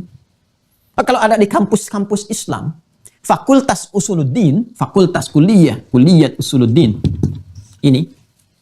Maka semua ilmu yang diajarkan di situ itu harus menguatkan pokok-pokok keagamaan, memantapkan rukun iman, bukan melemahkannya. Jadi kalau masuk fakultas usuluddin tiba-tiba mengatakan semua agama sama, menuju pada Tuhan yang sama, cuma caranya beda-beda, itu bukan usuluddin namanya. Ya, itu hadamuddin. Penghancuran, gempa terhadap agama. Zilzaluddin, gempa terhadap pokok-pokok agama itu namanya. Jadi bukan usuluddin. Ya, boleh jadi nanti mengarah kepada kufuruddin, kufur kepada dinnya sendiri. Itu yang repot itu. Ya, kok bisa masuk fakultas usuluddin, tapi pada saat yang bersamaan malah runtuh nilai keimanannya, simpul-simpul imannya malah terlepas, ini jadi berbahaya. Ini bukan usuluddin, bisa mengarah kepada apa? Kufuruddin, itu yang bahaya. Ya, maka usuluddin itu sesuatu yang bagus, ilmu yang bagus. Ya, kalau ada fakultas kuliah dalam universitas Islam, nah ini sesuatu yang pokok yang harus menghidupkan ini. Maka semua materinya, konsepsi yang diajarkan di dalamnya mesti menguatkan ini. Ya, jadi keluar dari alumni sini itu harus mantap ilahiyatnya. Dia harus mantap menuhankan Allahnya. Terus dia share ilmunya. Kenapa kamu bertuhan Allah? Ini jawabannya begini. Ya. Apa perbedaannya dengan ini yang dipertuhankan? Kenapa ini harus begini? Kenapa ini begitu? Anda bisa jawab begini. Apa rasionalisasinya? Anda mengatakan Islam sebagai agama yang benar. Begini. Ini bukan keluar dari sini mengatakan semua sama, menuju pada Tuhan yang sama, caranya beda-beda. Terus disesuaikan semua ayat demi kepentingan, dipotong-potong. Itu bukan usuluddin namanya. Jelas ya? Nah, ini gambarannya. Ini usuluddin, gambaran pokok. Ya. 6 simpul ini kan semua harus terikat tuh, urwatul wuthqa. Ya. Harus mengikat kuat, mencengkram jiwa. Kan kalau bikin pondasi itu, ya. Bukannya sekarang kan ada yang bikin cakar ayam kan diikat-ikat tuh kan. Terus disimpulkan kan. Terus disemen lagi di situ. Ya, dikokohkan ke bawah itu. Ya, mungkin harus naik di level dinaikkan kali. Jadi cakar harimau dia. Supaya lebih kenceng gitu. Ya, sekarang masih cakar ayam saya lihat tuh. Karena dibentuknya seperti cakar ayam. Dimasukkan deh. Itu supaya kuat kan. Diikat, dianyam, diikat, satukan ke bawah. Ya kan?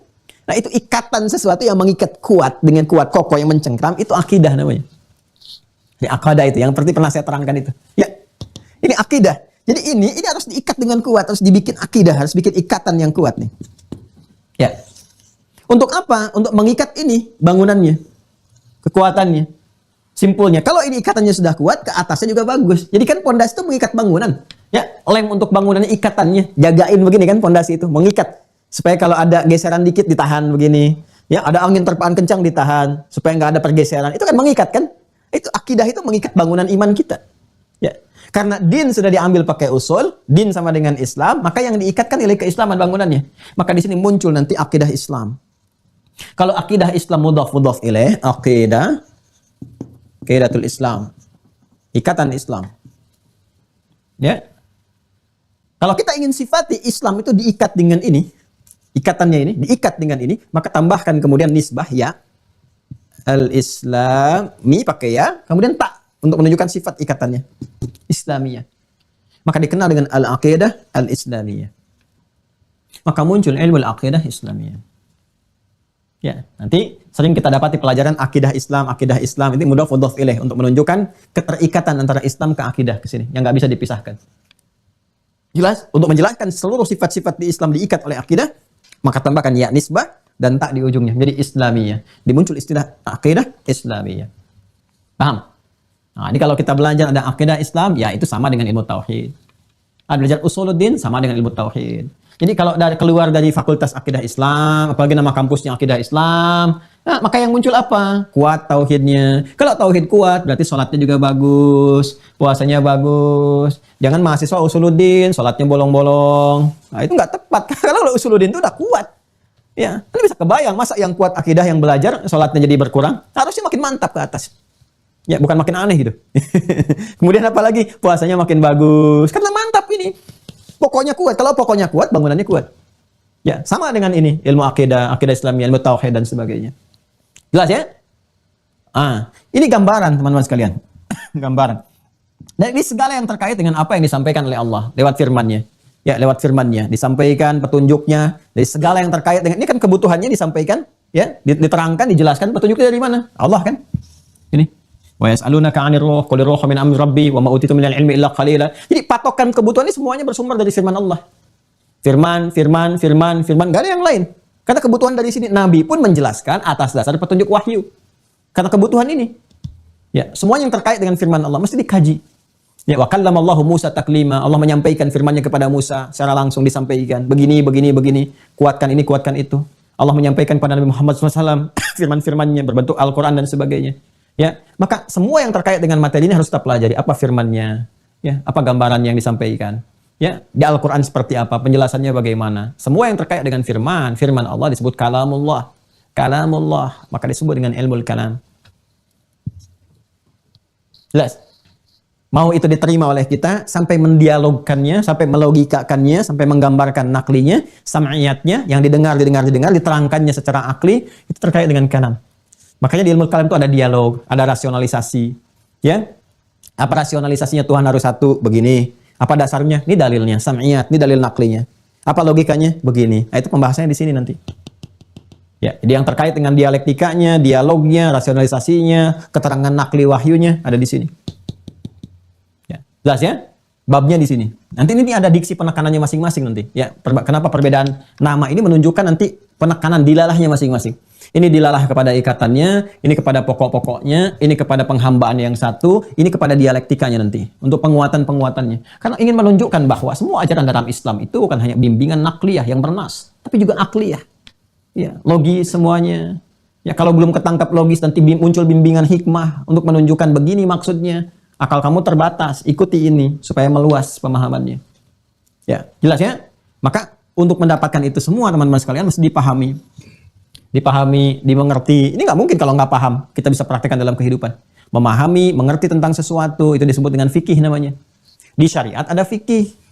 Fikih tentang sholat, supaya paham yang dibaca dalam sholat, dikerjakan dalam sholat. Zakat ada fikih zakat, supaya mengerti kapan berzakat, dikeluarkan kemana, dan turunan-turunan yang lainnya. Masuk haji sampai umrah. Tapi di antara semua fikih, ini yang tertinggi, yang terbesar.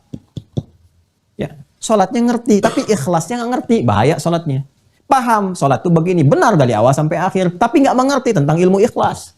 Ketika nggak mengerti, maka faedahnya menjadi berkurang. Maka fungsinya sia-sia. Sudah sholat benar rukun. Ya, dari awal sampai akhir, takbir sampai dengan salam, cuma niatnya salah, ingin dilihat orang, riya namanya, maka berbahaya. Maka selain paham yang ini juga penting untuk dipahami, bahkan yang tertinggi, yang terbesar itu akbar namanya. Maka Al-Imam Abu Hanifah menyebut pelajaran tentang ini sebagai fiqhul akbar. Ya. Apakah berdiri sendiri? Ini aja materi, nih, nutrisinya. Tidak, dikasih penjelasannya, dikasih lahan untuk analisisnya. Bahkan diterangkan jalurnya kemana roh ini. Di dalam roh ini sematnya kemana, nafas, ada apa dalam nafas, ada ini, ada itu, nafas, nanti dari takwa dengan fujur dikemas lagi lewat apa kolbu, dalam kolbu nanti ada isinya, ada di mana, ada di sodrun. Hubungan ini, jiwa dengan akal bagaimana, hubungan kemudian ke fisiknya seperti apa, itu dijelaskan jalurnya. Sehingga bisa dilacak, dianalisis, dipahami, dimengerti. Makanya semua dalam Islam itu bisa dipahami itu. Ya. Kalau belum paham bukan nggak logis, berarti kurang pengetahuannya. Ya. Buktinya apa? Yang lain pada paham, kenapa Anda tidak? Dan yang lain mengerti, Anda tidak. Ketika yang lain mengerti, Anda tidak. Bukan tidak logis, Anda yang belum paham. Jadi belajar. Nah, dengan belajar itu dapat hikmah nanti. Wa may yu'tal hikmata faqad utiya khairan katsira. Hikmah itu membimbing akal untuk menangkap sesuatu dengan baik. Karena semua yang ada pada manusia punya keterbatasan. Kalau ingin lebih, dia tambah. Ya kan? Pulsa kalau terbatas kan nggak bisa akses penuh. Belajarnya sepotong. Menyimpulkannya kan nggak sempurna. Ya, kalau pengen sempurna, tambah pulsanya. Kan pandangan terbatas, pendengaran terbatas. Kenapa akal nggak mau terbatas? Ketika terbatas, belajar supaya ditambah sehingga melampaui batasan tadi. Belajarnya pakai hikmah. Hikmah puncaknya di iman. Iman dulu, datang hikmah, dibimbing akal untuk memahami. Nah, ini bisa dianalisis, dipahami sampai ke dalil, sampai ke fungsi. Sesuatu yang dianalisis ya dengan dasar-dasar yang kuat, cara untuk menguatkannya, rangkumannya, dalil-dalilnya, itu disebut an-nadhru wal istidlal. An-nadhru untuk analisisnya, istidlal, penguatan dalil-dalilnya dan penunjukan-penunjukannya. Maka ilmu tentang akidah, tentang tauhid, tentang juga usuluddin itu disebut juga dengan ilmu nadhri wal istidlal. Makanya kita itu di-challenge. Urusan tauhid aja la ilaha illallah, itu Allah diminta untuk diriset. Silahkan riset nih. Sampai kamu yakin, hatta ya'tiyakal yakin. Sampai datang keyakinan, sampai maut tiba. Karena yakin di situ diartikan dengan maut juga. Sampai datang kematian. Sampai dijaga keislaman itu sampai meninggal. Wala tamutunna illa wa antum muslimun. Kalau ingin dibuktikan silakan riset kata Allah. Kenapa Allah itu harus Tuhan satu-satunya yang hak, yang esa? Alasannya apa? Logikanya apa? Silakan riset. Ini dalilnya. Silakan bandingkan. Silakan di-challenge. Dan pada akhirnya pun indah sekali. La ikraha fiddin. Enggak dipaksa kalau kamu ingin ambil kesimpulan. Tapi kalau cara kamu menggunakan ilmu itu benar, ujungnya akan syahadat ke sini. Itu yang dimaksud Quran surah 3 itu ayat 18. Syahidallahu annahu la ilaha illa huwa wal malaikatu wa ulul ilmi qa'iman bil qist. Jadi para pemilik pengetahuan yang supportnya kepada kebenaran pada akhirnya akan menetapkan Allah Tuhan yang hak, la ilaha illallah. Makanya banyak orang pintar itu pada masuk Islam ketika dia riset dan seterusnya menemukan kebenaran dan tidak dipaksa, la ikraha fiddin. Menemukan kebenaran nggak mau ngambil itu pilihan masing-masing. Ya, ketika kembali kepada sang pencipta yang hak dia mengambil resikonya. Itu indahnya. Jadi diterangkan tanpa pernah menyoal sesuatu ini dan itu. Nggak mencela ini dan itu, menyelangkan secara objektif, membandingkan, menunjukkan dengan dalil, silahkan diperkenalkan menganalisis, bahkan di challenge, dan kesimpulan akhirnya, la ikraha fiddin. Nggak dipaksa, silahkan. Itu indah sekali. Luar biasa. Ya. Nah ini, penamaan-penamaan ini yang menunjukkan bahwa ilmu ini begitu penting. Begitu istimewa. Ya, para ulama aja menganggap penting. Masa kita yang bukan ulama atau belum jadi ulama, dengan ya mengabaikannya. Nah ini memberikan kesan kepada kita bahwa yang ingin saya sampaikan tadi, ini sangat penting, ya. Kemudian juga menjadi bagian inti dari kehidupan kita. Bahkan kalau ini sudah kuat, kan amalan kuat tuh. Ini kuat, amalnya makin kuat. Kalau amal makin kuat terjaga, kan amal makin kuat kan meningkatkan takwa kan? Masih ingat gak yang saya terangkan? Roh itu, ya kan? Bawaannya nafas ada jiwa takwa. Jadi kalau bagus, ini bagus pondasinya, takwanya otomatis meningkat. Ya, makanya peningkatan takwa disupport lewat ibadah kan? Itu jalurnya itu yang pernah saya terangkan. Ya, puasa untuk takwa la'allakum tattaqun. Ya, kemudian haji juga tazawwadu fa inna khairaz zadi taqwa. Kan takwa juga, salat takwa juga, itu semua. Kalau ini naik, takwanya naik. Jadi kalau diminta meningkatkan takwa itu meningkatkan ibadah. Meningkatkan ibadah untuk nutrisinya roh. Ya, nutrisi roh itu untuk menjaga keislaman. Orangnya disebut muslim. Kalau dijaga sampai meninggal, sukses dia. Itu aja kok, nggak lebih. Itu yang dimaksudkan Quran surah ketiga Al-Imran ayat 102. Ya ayyuhalladzina amanu, hai orang-orang yang punya iman. Iman tuh simpulnya 6. Ittaqullaha, tingkatkan takwamu kepada Allah lewat ibadah. Haqqa tuqatih, dengan cara yang benar, jangan berpenyakit, jangan riya, jangan macam-macam, jaga ikhlas, ya kan? Wala tamutunna illa wa antum muslimun, jaga itu sampai meninggal kamu menjadi muslim. Muslim itu memeluk Islam, tunduk, patuh, taat dan sebagainya. Itu gambarannya. Kalau itu bisa kita jaga, la ilaha illallah, ditunjukkan implementasinya lewat amal, udah dijamin kata Nabi, dakhalal jannah. Masuk surga. Itu jaminan Nabi loh, bukan jaminan kita. Dengan rahmat Allah dijamin surga, dengan rahmat Allah. Ya, ada di mana keterangannya? Ini kitab ini, Fathul Majid.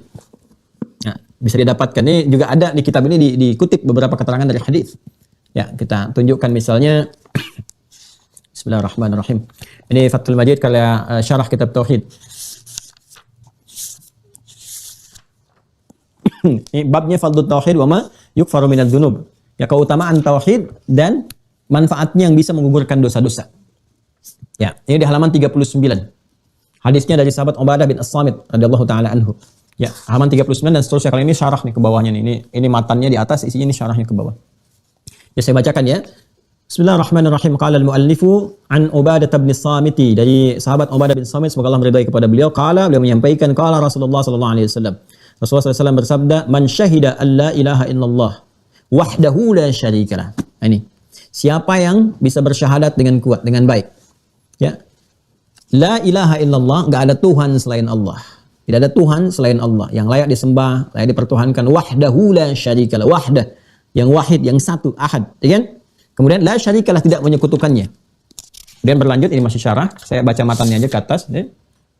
Kemudian wa anna Muhammadan abduhu wa rasuluh, dan jalur untuk bersyahadat itu lewat Muhammad sallallahu alaihi wasallam. Abduhu wa rasuluh, hamba Allah dan rasulnya. Jadi syahadat kan diikat dengan syahadu an la ilaha illallah, kemudian syahadu anna Muhammadan Rasulullah. Jadi bersyahadat kepada Allah itu implementasinya, caranya ditempuh lewat jalur yang disampaikan Nabi Muhammad sallallahu alaihi wasallam. Ya, cara berislamnya, cara bersyahadatnya. Kan wa ana Isa Abdullah wa rasuluh, dan dia juga mengakui ya nabi-nabi sebelum Nabi Muhammad mengonfirmasi datang membawa risalah. Di antaranya siapa? Nabi Isa alaihissalam, ya, bukan Tuhan, tapi hambanya. Dari dalam Islam yang kita pahami, Nabi Isa alaihissalam, Yesus, Mesias, itu bukan Tuhan, bukan anak Tuhan, tapi siapa? Tapi hamba Allah dan Rasulnya. Sama dengan Nabi Muhammad, hamba dan Rasul. Sama dengan Nabi Musa, hamba dan Rasul. Ya, sama dengan Nabi Ibrahim, hamba dan Rasul. Dilahirkan juga, ya, hasil dari proses kemanusiaan yang terjadi secara biologis. Ya, itu yang kita pahami. Maka kita ikrarkan semua nabi-nabi, semua rasul-rasul, semuanya hamba-hamba Allah Subhanahu wa taala. Abduhu wa rasuluhu wa kalimatuhu alqaha ila Maryam wa ruhun minhu. Ya, hamba Allah yang Allah kemudian tetapkan penciptaannya lewat Maryam alaihissalam, ya, Bunda Maria, Siti Maryam alaihissalam, wa ruhun minhu, dan ditiupkan roh dari Allah Subhanahu wa taala. Seperti Adam ditiupkan roh, seperti Musa ditiupkan roh, Nabi Muhammad ditiupkan roh, kita ditiupkan roh. Cuma status mereka nabi dan rasul, kita manusia biasa. Ya kan? Nah, maka apa yang terjadi? Wal jannatu haqqun wan nar haqqun. Dan dia meyakini bahwa ada konsekuensi saat pulang. Ada tempat yang menanti. bahwa surga itu hak, ya, nyata adanya. Nar, ancaman neraka itu nyata adanya, kan? Adkhalahullahu al-jannata ala ma kana minal amali. Adkhalahullahu al-jannata ala ma kana minal amal. Ini poinnya. Kalau dia bisa menjaga syahadatnya dengan baik, asyhadu an la ilaha illallah wa asyhadu anna muhammadar rasulullah, jaga dengan baik sampai dengan wafat. Bagaimana menjaganya? Dengan amal, implementasikan, itu ibadah syariat. Kalau itu benar jagaan syahadatnya berdasarkan amalnya, sholatnya, pemenuhan nutrisi tadi, sholatnya, puasanya, zakatnya, amal kebaikannya, yang sosial dengan yang ritual, ala makana minal amal, itu yang menentukan dia adkhalahullahul jannah, dijamin masuk surga, kata Nabi. Ya, makanya mengatakan la ilaha illallah di ujung kehidupan itu enggak gampang.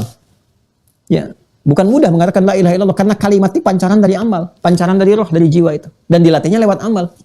Ini jangan dikira kalau tidak pernah beramal bisa mengatakan la ilaha illallah, tidak, enggak begitu. Ya, jadi jangan mengatakan, oh murah sekali ya masuk surga itu. Dengan la ilaha illallah misalnya sudah dapat masuk surga. Belum tentu, itu diikat dengan amal. Tidak setiap orang yang bisa beramal bisa mengucapkan itu. Bergantung kualitas, kebaikannya, amal. Makanya kita berlatih mumpung masih hidup. Ya, pembuktiannya nanti saat wafat. Lihat aja nanti. Coba, orang yang nggak pernah sholat, nggak pernah puasa, walaupun mengaku misalnya muslim. Saya juga Islam, saya juga beriman. Tapi nggak pernah mau puasa, nggak pernah mau sholat. Ya kan? Nggak pernah menerjemahkan keimanannya. Jangan dikira mudah mengatakan la, kaku tuh. Ya, kaku. Ada yang meninggal saat berjoget, saat berdendang ria, ada yang meninggal saat maksiat, macam-macam. Apa bisa mengatakan la ilaha illallah? Gitu. Ya kan? Jari tahiyat itu, la ilaha illallah ini jari tahiyat. La ilaha illallah, jari tahiyat. Nggak bisa dipakai maksiat. Ya, lisan orang yang bersyahadat itu, ya nggak bisa diganggu dengan maksiat. Begitu dicampur dengan maksiat, kaku lisan. Ya, makanya kan ditalkin, dibimbing. Itu saking tidak mudahnya mengucapkan, dibimbing oleh yang masih hidup itu, membimbing. Ya, mas, la ilaha illallah, akhi, la ilaha illallah, la ilaha, dibisikkan di telinganya. Ya, keadaan sakarat itu kan nggak mudah. Sakar itu kan tidak konsen. Ya, sakar itu banyak yang berbaur di dalamnya. Ya, makanya orang mabuk disebut sakar, karena mengacau dan sebagainya. Ya, beban untuk sakaratul maut itu nggak mudah. Semua dihimpit, setan-setan masuk. Ini terakhir nih. Ya, itu penentuan bagi setan tuh. Karena puncak yang paling penting bagi setan itu saat sakarat. Apakah punya teman atau tidak dia? Maka diganggu terus, dimasukkan. Makanya sesuai dengan kebiasaan-kebiasaan. Yang kebiasaan maksiat, tampilkan maksiatnya. Supaya nggak fokus membacakan kalimat tauhid. Ya, makanya hati-hati menjaga perilaku. Ya, itu akan mengalami sakaratul maut sesuai dengan kebiasaannya. Yang paling indah itu kalau terus beramal soleh, membiasakan sholat, baca Quran. Itu wafatnya indah itu. Ya, kadang-kadang sadar, dalam sholat, sujud, meninggal. Ada yang sedang baca Quran, tiba-tiba, la ilaha illallah, meninggal. Sesuai kebiasaan. Bahkan ada yang dengan mudah mengucapkan sebelum meninggal itu la ilaha illallah. Sudah la ilaha illallah. Maka ada yang bisa baca Quran dulu. Ada yang nyiapkan dulu, ada yang pamit dulu macam-macam. Itu sesuai dengan kemuliaannya. Nah, itu tingkatnya semakin tinggi, semakin dimuliakan oleh Allah, ya semakin diberikan kemuliaan pulangnya. Ya, sebagai tanda bagi manusia. Sesuatu yang mulia disebut karomah namanya. Di karomah itu kemuliaan yang Allah berikan. Tapi sifat karomah beda dengan mukjizat. Kalau mukjizat diviralkan, diumumkan. Supaya diketahui itu Nabi, itu Rasul. Kalau karamah, sebaliknya disembunyikan. Ya, jadi kalau ada yang jualan karamah, itu menunjukkan bahwa karamah yang tidak tepat. Karena karamah itu sifatnya disembunyikan. Diketahui kadang-kadang di akhir. Wah, ini punya karamah nih. Maksudnya punya kemuliaan. Ya, bukan sesuatu yang mistis, yang macam-macam, tidak. Maksudnya ada kemuliaan yang Allah berikan kepadanya. Bisa dengan pengetahuan yang diingat. Ya, bisa dengan dari hartanya, bagaimana dia bersedekah, itu kemuliaan dia diingat dan sebagainya. Ya, bisa dari tenaga dan seterusnya. Jadi ini gambarannya. Ya, karena itu orang-orang yang biasa beramal pancarannya bagus, la ilaha illallah. Ini gambaran. Jadi kalau ini lebih banyak kepada dalil-dalil, ya kan? Ini gambarannya nih. Jadi kalau dalil-dalil ini bagus nih. Nanti ini dasarnya. Ini istidlal sini. Kalau kita ingin bawa ke metodologi, nah ini menerangkannya lebih bagus pakai metodologinya.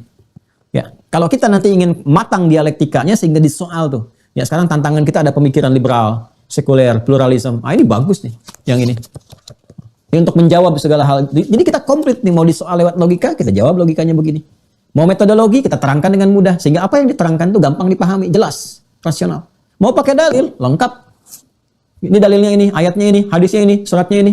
Tuh. Jadi nggak ada celah, mau nyoal lewat mana. Yang lucu kadang-kadang nyoal lewat logika, tapi nggak punya dalil. Agama itu kan dalil. Ya kan? Tapi orang yang kebanyakan dalil, artinya nggak mampu menerangkan dengan mudah kepada orang.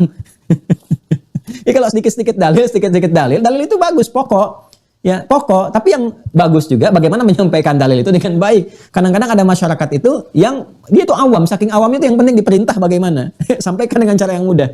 Makanya orang tua dulu ulama kita itu nggak banyak dalilnya. Karena siqah ulamanya. Siqah, diketahui ini alim, ini baik, contoh, diperintahkan, kerjakan. Sekarang kenapa orang banyak menuntut dalil? Karena siqahnya berkurang. Karena sekarang mudah gitu. Orang jadi ustadz tuh mudah sekali. Kemarin profesi A, sekarang ustadz. Saya bingung juga tuh. Kemarin menghibur di televisi, sekarang sudah jadi ustadz. Jadi kiai gitu. Ya, alhamdulillah semua transformasi itu alhamdulillah kita syukuri. Tapi ada jalurnya, ada caranya.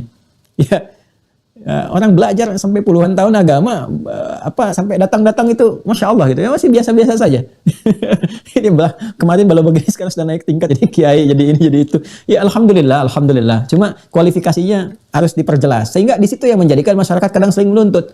Ini dalilnya mana? Alasannya apa? Padahal agama itu kalau sudah fiqh nggak boleh ditanya dalil. Ya, jadi ada ustadz itu masih umum. Ya, nanti ada dai, ada mubaligh, ada alim, ada faqih, ada mufti. Itu kalau sudah sampainya ke alim, ke mufti, apalagi mufti itu, faqih, itu nggak sopan tanya dalil itu. Nggak sopan itu. Ya, itu kalau di Timur Tengah tanya dalil sama mufti atau sama faqih, itu disuruh pergi cari syekh yang lain aja kan. Tanya sama yang lain. Nah, karena sudah fiqh, jadi manusianya aja udah dalil gitu. Manusia dalil, tanya dalil lagi. Ya kalau yang awam, kalau yang mujtahid atau sama-sama belajar dikasih referensi kitab. Coba cek di kitab ini konstruksinya begini. Diterangkan karena kenapa bisa mengakses kitab, bisa baca. Jadi kalau dikasih kitab pun bisa baca sendiri. Nah ini ada orang-orang sekarang sudah nuntut dalil, dikasih kitab minta dibacakan. Kan repot itu. Ya, saya pernah mengajar, saya sederhanakan betul bikin presentasi ini. Itu ustadznya nggak bawa kitab katanya. Ya, jadi ustadznya syubhat. Jadi akhirnya pertemuan berikutnya saya bawa kitab 2 mobil, saya simpan di meja semua. Saya memang bukan ustadz kitab, saya bilang saya ustadz kutub. Kutub itu jamak dari kitab nih, buku punya ini. Kalau saya nerangkan ini yang Anda pelajari kemarin tauhid ini. Nah itu di Timur Tengah levelnya SD. Ini kitabnya ini. Yang ini levelnya kuliahan. Ini yang ini. Kalau kita gabungkan itu yang saya terangkan nih, gambarannya begini. Dalilnya apa Ustadz? Ini di sini. Silahkan Anda baca. Ada nggak terjemahannya Ustaz? Bisa nggak dibantu terjemahkan? Ini kan bikin capek gitu. Jadi kalau Anda mau cari Ustaz, cari yang thiqah, credible, bagus, ilmunya baik. Itu yang dikatakan Imam An-Nawawi dalam kitabnya At-Tibyan. Wala yata'allamu illa mimman kamulat ahliyatuhu. Dan tidaklah seorang murid belajar dari guru kecuali guru itu matang keilmuannya. Ya, di bidang apa? Sanadnya di mana? Makanya dulu jelas. Ya, kalau ngaji aja. Belum bisa tafsir, jangan menafsirkan. Ya, sudah paham tafsir, belum boleh menafsirkan. Hadis. Ya, jangan kita ngaji misalnya ke fikih, ngaji fikih ke ahli tafsir yang belum mengetahui fikih seutuhnya. Tahu tafsir begini tapi belum mendalami fikih. Itu bisa goyang. Ya, bisa beda nanti. Enggak semua disebut memahami segala hal, tidak, mesti tahu. Ini kan repotnya setiap yang pulang jadi ustadz. Ya, saya punya teman sekolah di Saudi, di kampus Saudi, jurusan pertanian. Ya, pulang ke Indonesia disuruh ngajar tafsir. Dia bilang sama saya, Ustaz, saya pulang suruh ngajar tafsir. Terus antum jelaskan apa? Tafsir kurma Ustaz. Cara nanamnya ini dan sebagainya. Ini masih bagus tuh, dijaga di satu bidang. Nah itulah gambaran yang kita hadapi saat ini. Tapi setiap apapun kita harus proporsional, bijak. Ya, jadi jangan juga mencela, jangan juga saling merendahkan, menjatuhkan, tidak boleh. Ya, yang kita lakukan adalah proporsional saja. Kalau kita memahami bahwa ini belum bisa menjelaskan dengan baik, jangan dicela. Jangan dihinakan, mungkin dalam proses belajar dan sebagainya. Kita doakan supaya lebih baik, bisa belajar lagi. Itu saat bersamaan kita mengambil ilmu dari sosok-sosok yang kita nilai lebih baik atau lebih kuat atau lebih bisa memberikan penjelasan seperti yang diharapkan. Tanpa harus menghadirkan hal-hal negatif kepada orang lain. Kalau begitu, jiwa kitanya tenang, pikiran kitanya baik dan mudah menerima ilmu. Ya, karena itu nanti diteruskan wala yata'allamu illa mimman kamulat ahliyatuhu. Tidaklah seorang murid belajar kecuali dari guru yang menguasai di bidangnya. Ya, wa hasunat akhlaqu, dan baik perilakunya. Ya, jadi kalau ngajar juga pandai mencela orang, ngajar tapi jelek-jelekan orang lain juga. Nanti muridnya juga kalau dalam Mas, bahasa Spanyolnya itu ketepaan ya. Bisa ketepaan itu. bisa terkontaminasi juga. Nanti melahirkan murid yang mencela juga, alih-alih nanti beribadah dengan baik, berilmu yang baik, malah dijadikan peluru untuk saling menembak satu dengan yang lainnya. Untuk apa belajar kalau hanya untuk berdebat? Belajar itu untuk memperbaiki diri supaya ilmunya bagus, ibadahnya bagus. Jadi saya nggak pernah mengajarkan ya. Anda apalagi yang di Mira tuh, ya pelajaran-pelajaran yang digunakan hanya untuk menyoal orang lain. Saya tidak mau seperti itu. Ya, kita mendoakan, membangun harmoni, menghormati. Kalau ada orang lain beda memahami dalam furu', hal-hal yang cabang, ya ditoleransi. Ya, kalau yang usul diluruskan dengan cara yang baik, tapi pun dengan pemahaman yang benar, proporsional. Ya, itu saya kira yang bisa kita perkenalkan satu-satu. Nanti masih ada lagi, nanti ada I'tiqadul Khalis, ada buku-buku yang lain juga. Ya, ada ini yang lebih besar lagi nih, yang dari Al-Azhar. Jadi kita tunjukkan. Nggak akan lepas lah dari beberapa. Jadi kurikulum itu setiap eranya itu dipermudah. Isinya itu aja. Ya. Nanti konsepsi misalnya di abad kesekian. Nanti kita masuk setelah mengkaji ayat-ayat surah-surah Makkiyah. Kita akan bahas itu. Di kurikulum di awal abad ketiga, akhir abad kedua, ini tokohnya ini. Kenapa buat begini? Karena tantangan zamannya begini. Ya, di awal abad ke-6 dibikin begini, maka kita kenal istilah begini. Nanti kita jelaskan. Ya, kenapa nanti ada contoh yang sifat 20, di era kapan, tantangan bagaimana, kenapa di sini ada takwil, ada ini kenapa begini, dijelaskan sebagai wawasan pengetahuan. Ya, nanti kemudian di era ini awal abad ke-6 begini gambarannya begini, kita temukan lagi. Oh, kenapa ini ada rububiyah, uluhiyah, kemudian asma wa sifat gini, asalnya gimana, tantangannya seperti apa? Nanti ke sini lagi ada ilahiyat, ada sam'iyat, ada nubuwat, ada rohaniyat, seperti apa gambarannya? Ujung-ujungnya ke sini juga. Ya, sama juga. Ya, apa itu tanzihul ma'budil haq, tanzihul ma'budil haq, ya min sifatil ibad. Jadi menyucikan, mengesahkan, mengkultuskan Allah Subhanahu wa taala dan membersihkan dari semua hal yang terkait dengan makhluk. Mukhalafatul lil hawadis, laisa kamitslihi syai'. Bergerak di satu titik itu saja. Turunannya ini. Nah, cuma nanti dialektika itu memberikan problem. Yang dengan problem itu yang memunculkan ini, faksi-faksi, kadang perselisihan. Itu sebetulnya korban dialektika aja. Ya. Ada yang belum tuntas di pemikiran Yunani karena senang dengan keilmuan dibahas, ditarik, jadi dialog falsafah dan sebagainya. Ya, kalau di filsafat kan hanya menguji kebenaran ya sebuah statement atau argumen atau pernyataan diuji, tapi nggak sampai ke implementasi. Akhirnya para pemikir itu bergulat di pemikiran aja, kerjanya mikir aja. Ya, kadang-kadang nggak jadi solusi implementasi, cuma jalan keluar pemikiran aja. Ini benar nggak? Cara berpikirnya benar nggak? Begini dan sebagainya. Nah, itu kalau terlampau dinikmati jadi persoalan. Ya. Pada bidang-bidang tertentu solutif. Tapi kalau semakin banyak yang dikaji, kan dalam akidah itu ada yang diimani. Iman itu objeknya apa? Objeknya di sini di hati, bukan di akal. Jadi kalau semua ditarik ke akal, sedangkan akal terbatas, iman luas, akal terbatas. Yang nggak masuk akal, masa yang luas ditarik ke yang terbatas? Sesuatu yang luas dikajinya dengan yang terbatas yang akan nyampe. Kenapa? Karena akalnya terbatas. Sama kayak ingin melihat misalnya semut di seberang lautan, sebelah sana, ingin dilihat, pakai pandang aja terbatas. Gunakan alat teropong. Baru bisa nampak, itu pun sedikit demi sedikit. Kenapa? Karena pandangan terbatas. Ingin dengar yang frekuensinya nggak bisa terdengar sesuatu, ya kan ada yang batas-batas tertentu. Dari batas A ke Z, 20 sampai ke 20 ribu gitu kan, di hertznya itu. Ya kalau kita di bawah atau di atas itu nggak mungkin sanggup dengar. Terus masih mau didengar, nggak mungkin. Terbatas. Lalu kalau pandangan terbatas, pendengaran terbatas, kenapa akalnya nggak mau terbatas? Kan jadi aneh itu. Iman itu perkara luas. Ada bagian pokok-pokok yang ditangkapnya oleh iman. Objeknya ditangkap oleh iman. Dia tangkap pakai akal, ya keliru. Ya sama mandi pakai gelas itu, minum pakai gayung. Ya, itu kan repot gitu ya. Jadi ada sesuatu yang proporsional di situ. Jadi nggak semua harus dikaji dengan akal. Ada sesuatu yang diimani. Begitu diimani, hikmah datang. Hikmah ini yang menuntun akal untuk memahami. Itu maksudnya. Gitu. Makanya ada perkara-perkara yang terkait dengan Allah dan seterusnya. Itu nggak bisa. Ya, di objeknya langsung menggunakan akal bahan kajiannya. Pakai iman dulu. Nanti datang hikmah membimbing. Karena itu nanti dalam dunia tafsir ada takwil dan turunannya. Dan itu ketat bidangnya. Ketat ya. Nah, nanti saat masuk ke situ kita belajar. Nah, kalau sudah kita pelajari wawasan luas, bijak kita bersikap. Jadi tidak ada lagi kita saling misalnya ribut-ribut ini itu, kita pahami. Ya pada akhirnya kan masa kita memaksakan apa yang diyakini oleh orang lain? Ya kan? Ya kalau dalam furu'iyat ya nggak ada masalah. Yang usul itu yang beda, itu yang repot. Ya, kalau sudah rukun imannya beda, itu yang jelas-jelas beda. Ya kalau dalam pemahaman dan seterusnya sepanjang masih dalam frame yang sama, ya itu harus innamal mu'minuna ikhwah, harus bersaudara. Ya, ruhama'u bainahum. Jangan ruhama bi ghairihim, ya kan? Asyidda'u alaihim. Jadi dengan sesama kencang gitu kan, tapi dengan yang luar-luar kok jadi pada baik-baik, itu kan repot gitu. Ya, kalau bisa ruhama bainana, baik-baik dengan kita, harmoni dengan yang lain. Itu kan bagus tuh. Nah, itulah nanti piagam Madinah yang bisa diwujudkan dalam kehidupan. Nah, ini kurang lebih teman-teman sekalian yang kita kaji. Mudah-mudahan diridhoi oleh Allah Subhanahu wa taala.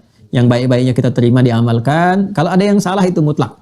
Dari saya pribadi, ditunjukkan supaya saya perbaiki, atau nanti diketahui mungkin ada pemahaman yang berbeda, atau ada simpul-simpul yang harus kemudian diikat kembali supaya bisa dijelaskan dengan baik. Nah, ini yang akan lebih mulia, ya. Dan saya juga seringkali menyampaikan jangan cepat menyalahkan sesuatu, dicari dulu, pelajari dulu, boleh jadi kitanya yang belum dapat ilmunya gitu, ya, atau pemahamannya belum tuntas, atau salah mengerti, salah memahami, atau mendengar dengan kurang lengkap, ya. Apalagi sekarang musim digital yang terpotong-potong, ya, apalagi ngaji sorobnya nggak sempurna. Ya, kan tasrifnya 12. Dia potong sampai 3 aja gitu. Taba ya tubu YouTuban. Ya, makanya ngelihat ke YouTube-nya terpotong-potong. Taba ya tubu YouTuban bahwa yatibun ya kama itubun. Jadi sampai 12 enggak sampai 12 tuh. Ya, makanya hati-hati ya. Ya, kalau ada video-video potongan dan sebagainya tolong sumbernya di satu aja, di official ya. Adidat official sama yang Mira ini, Mira yang logonya begini. Kalau yang potongan-potongan itu saya tidak bertanggung jawab itu. Ya, makanya kita kasih ketat supaya tidak terjadi seperti yang kebanyakan kekinian. Ya, mudah-mudah untuk dicari dengan niat masing-masing dan bertanggung jawab dengan segala apa yang diambilnya. Ya, semoga Allah memuliakan kita, menjaga kita, dan meridhai apa yang kita kerjakan dalam kehidupan. Saling mendoakan dalam kemuliaan. Ya, jangan pernah merasa pesimis dan lelah untuk beramal saleh, bertobat, beristighfar, dan memperbanyak syukur kepada Allah Subhanahu wa taala. Terima kasih. Mohon maaf, semoga kita diberikan kekuatan untuk saling menyayangi karena Allah Subhanahu wa taala dan dikumpulkan dalam kemuliaan bersama Rasulullah sallallahu alaihi wasallam dan umat terbaik dari kalangan yang diridhai oleh Allah dan dicintai oleh Rasulullah sallallahu alaihi wasallam. Allahumma taqabbal minna innaka antas samiul alim wa tub alaina innaka antat tawwabur rahim. Allahumma rabbana atina fid dunya hasanah wa fil akhirati hasanah wa qina adzabannar. Wa sallallahu ala sayyidina Muhammad wa ala alihi wa sahbihi ajma'in. Subhanakallahumma bihamdika asyhadu an la ilaha illa anta nastaghfiruka wa natubu ilaik. Walhamdulillahirabbil alamin. Berjumpa esok hari dalam kajian Surah-Surah Makkiyah. Assalamualaikum warahmatullahi wabarakatuh.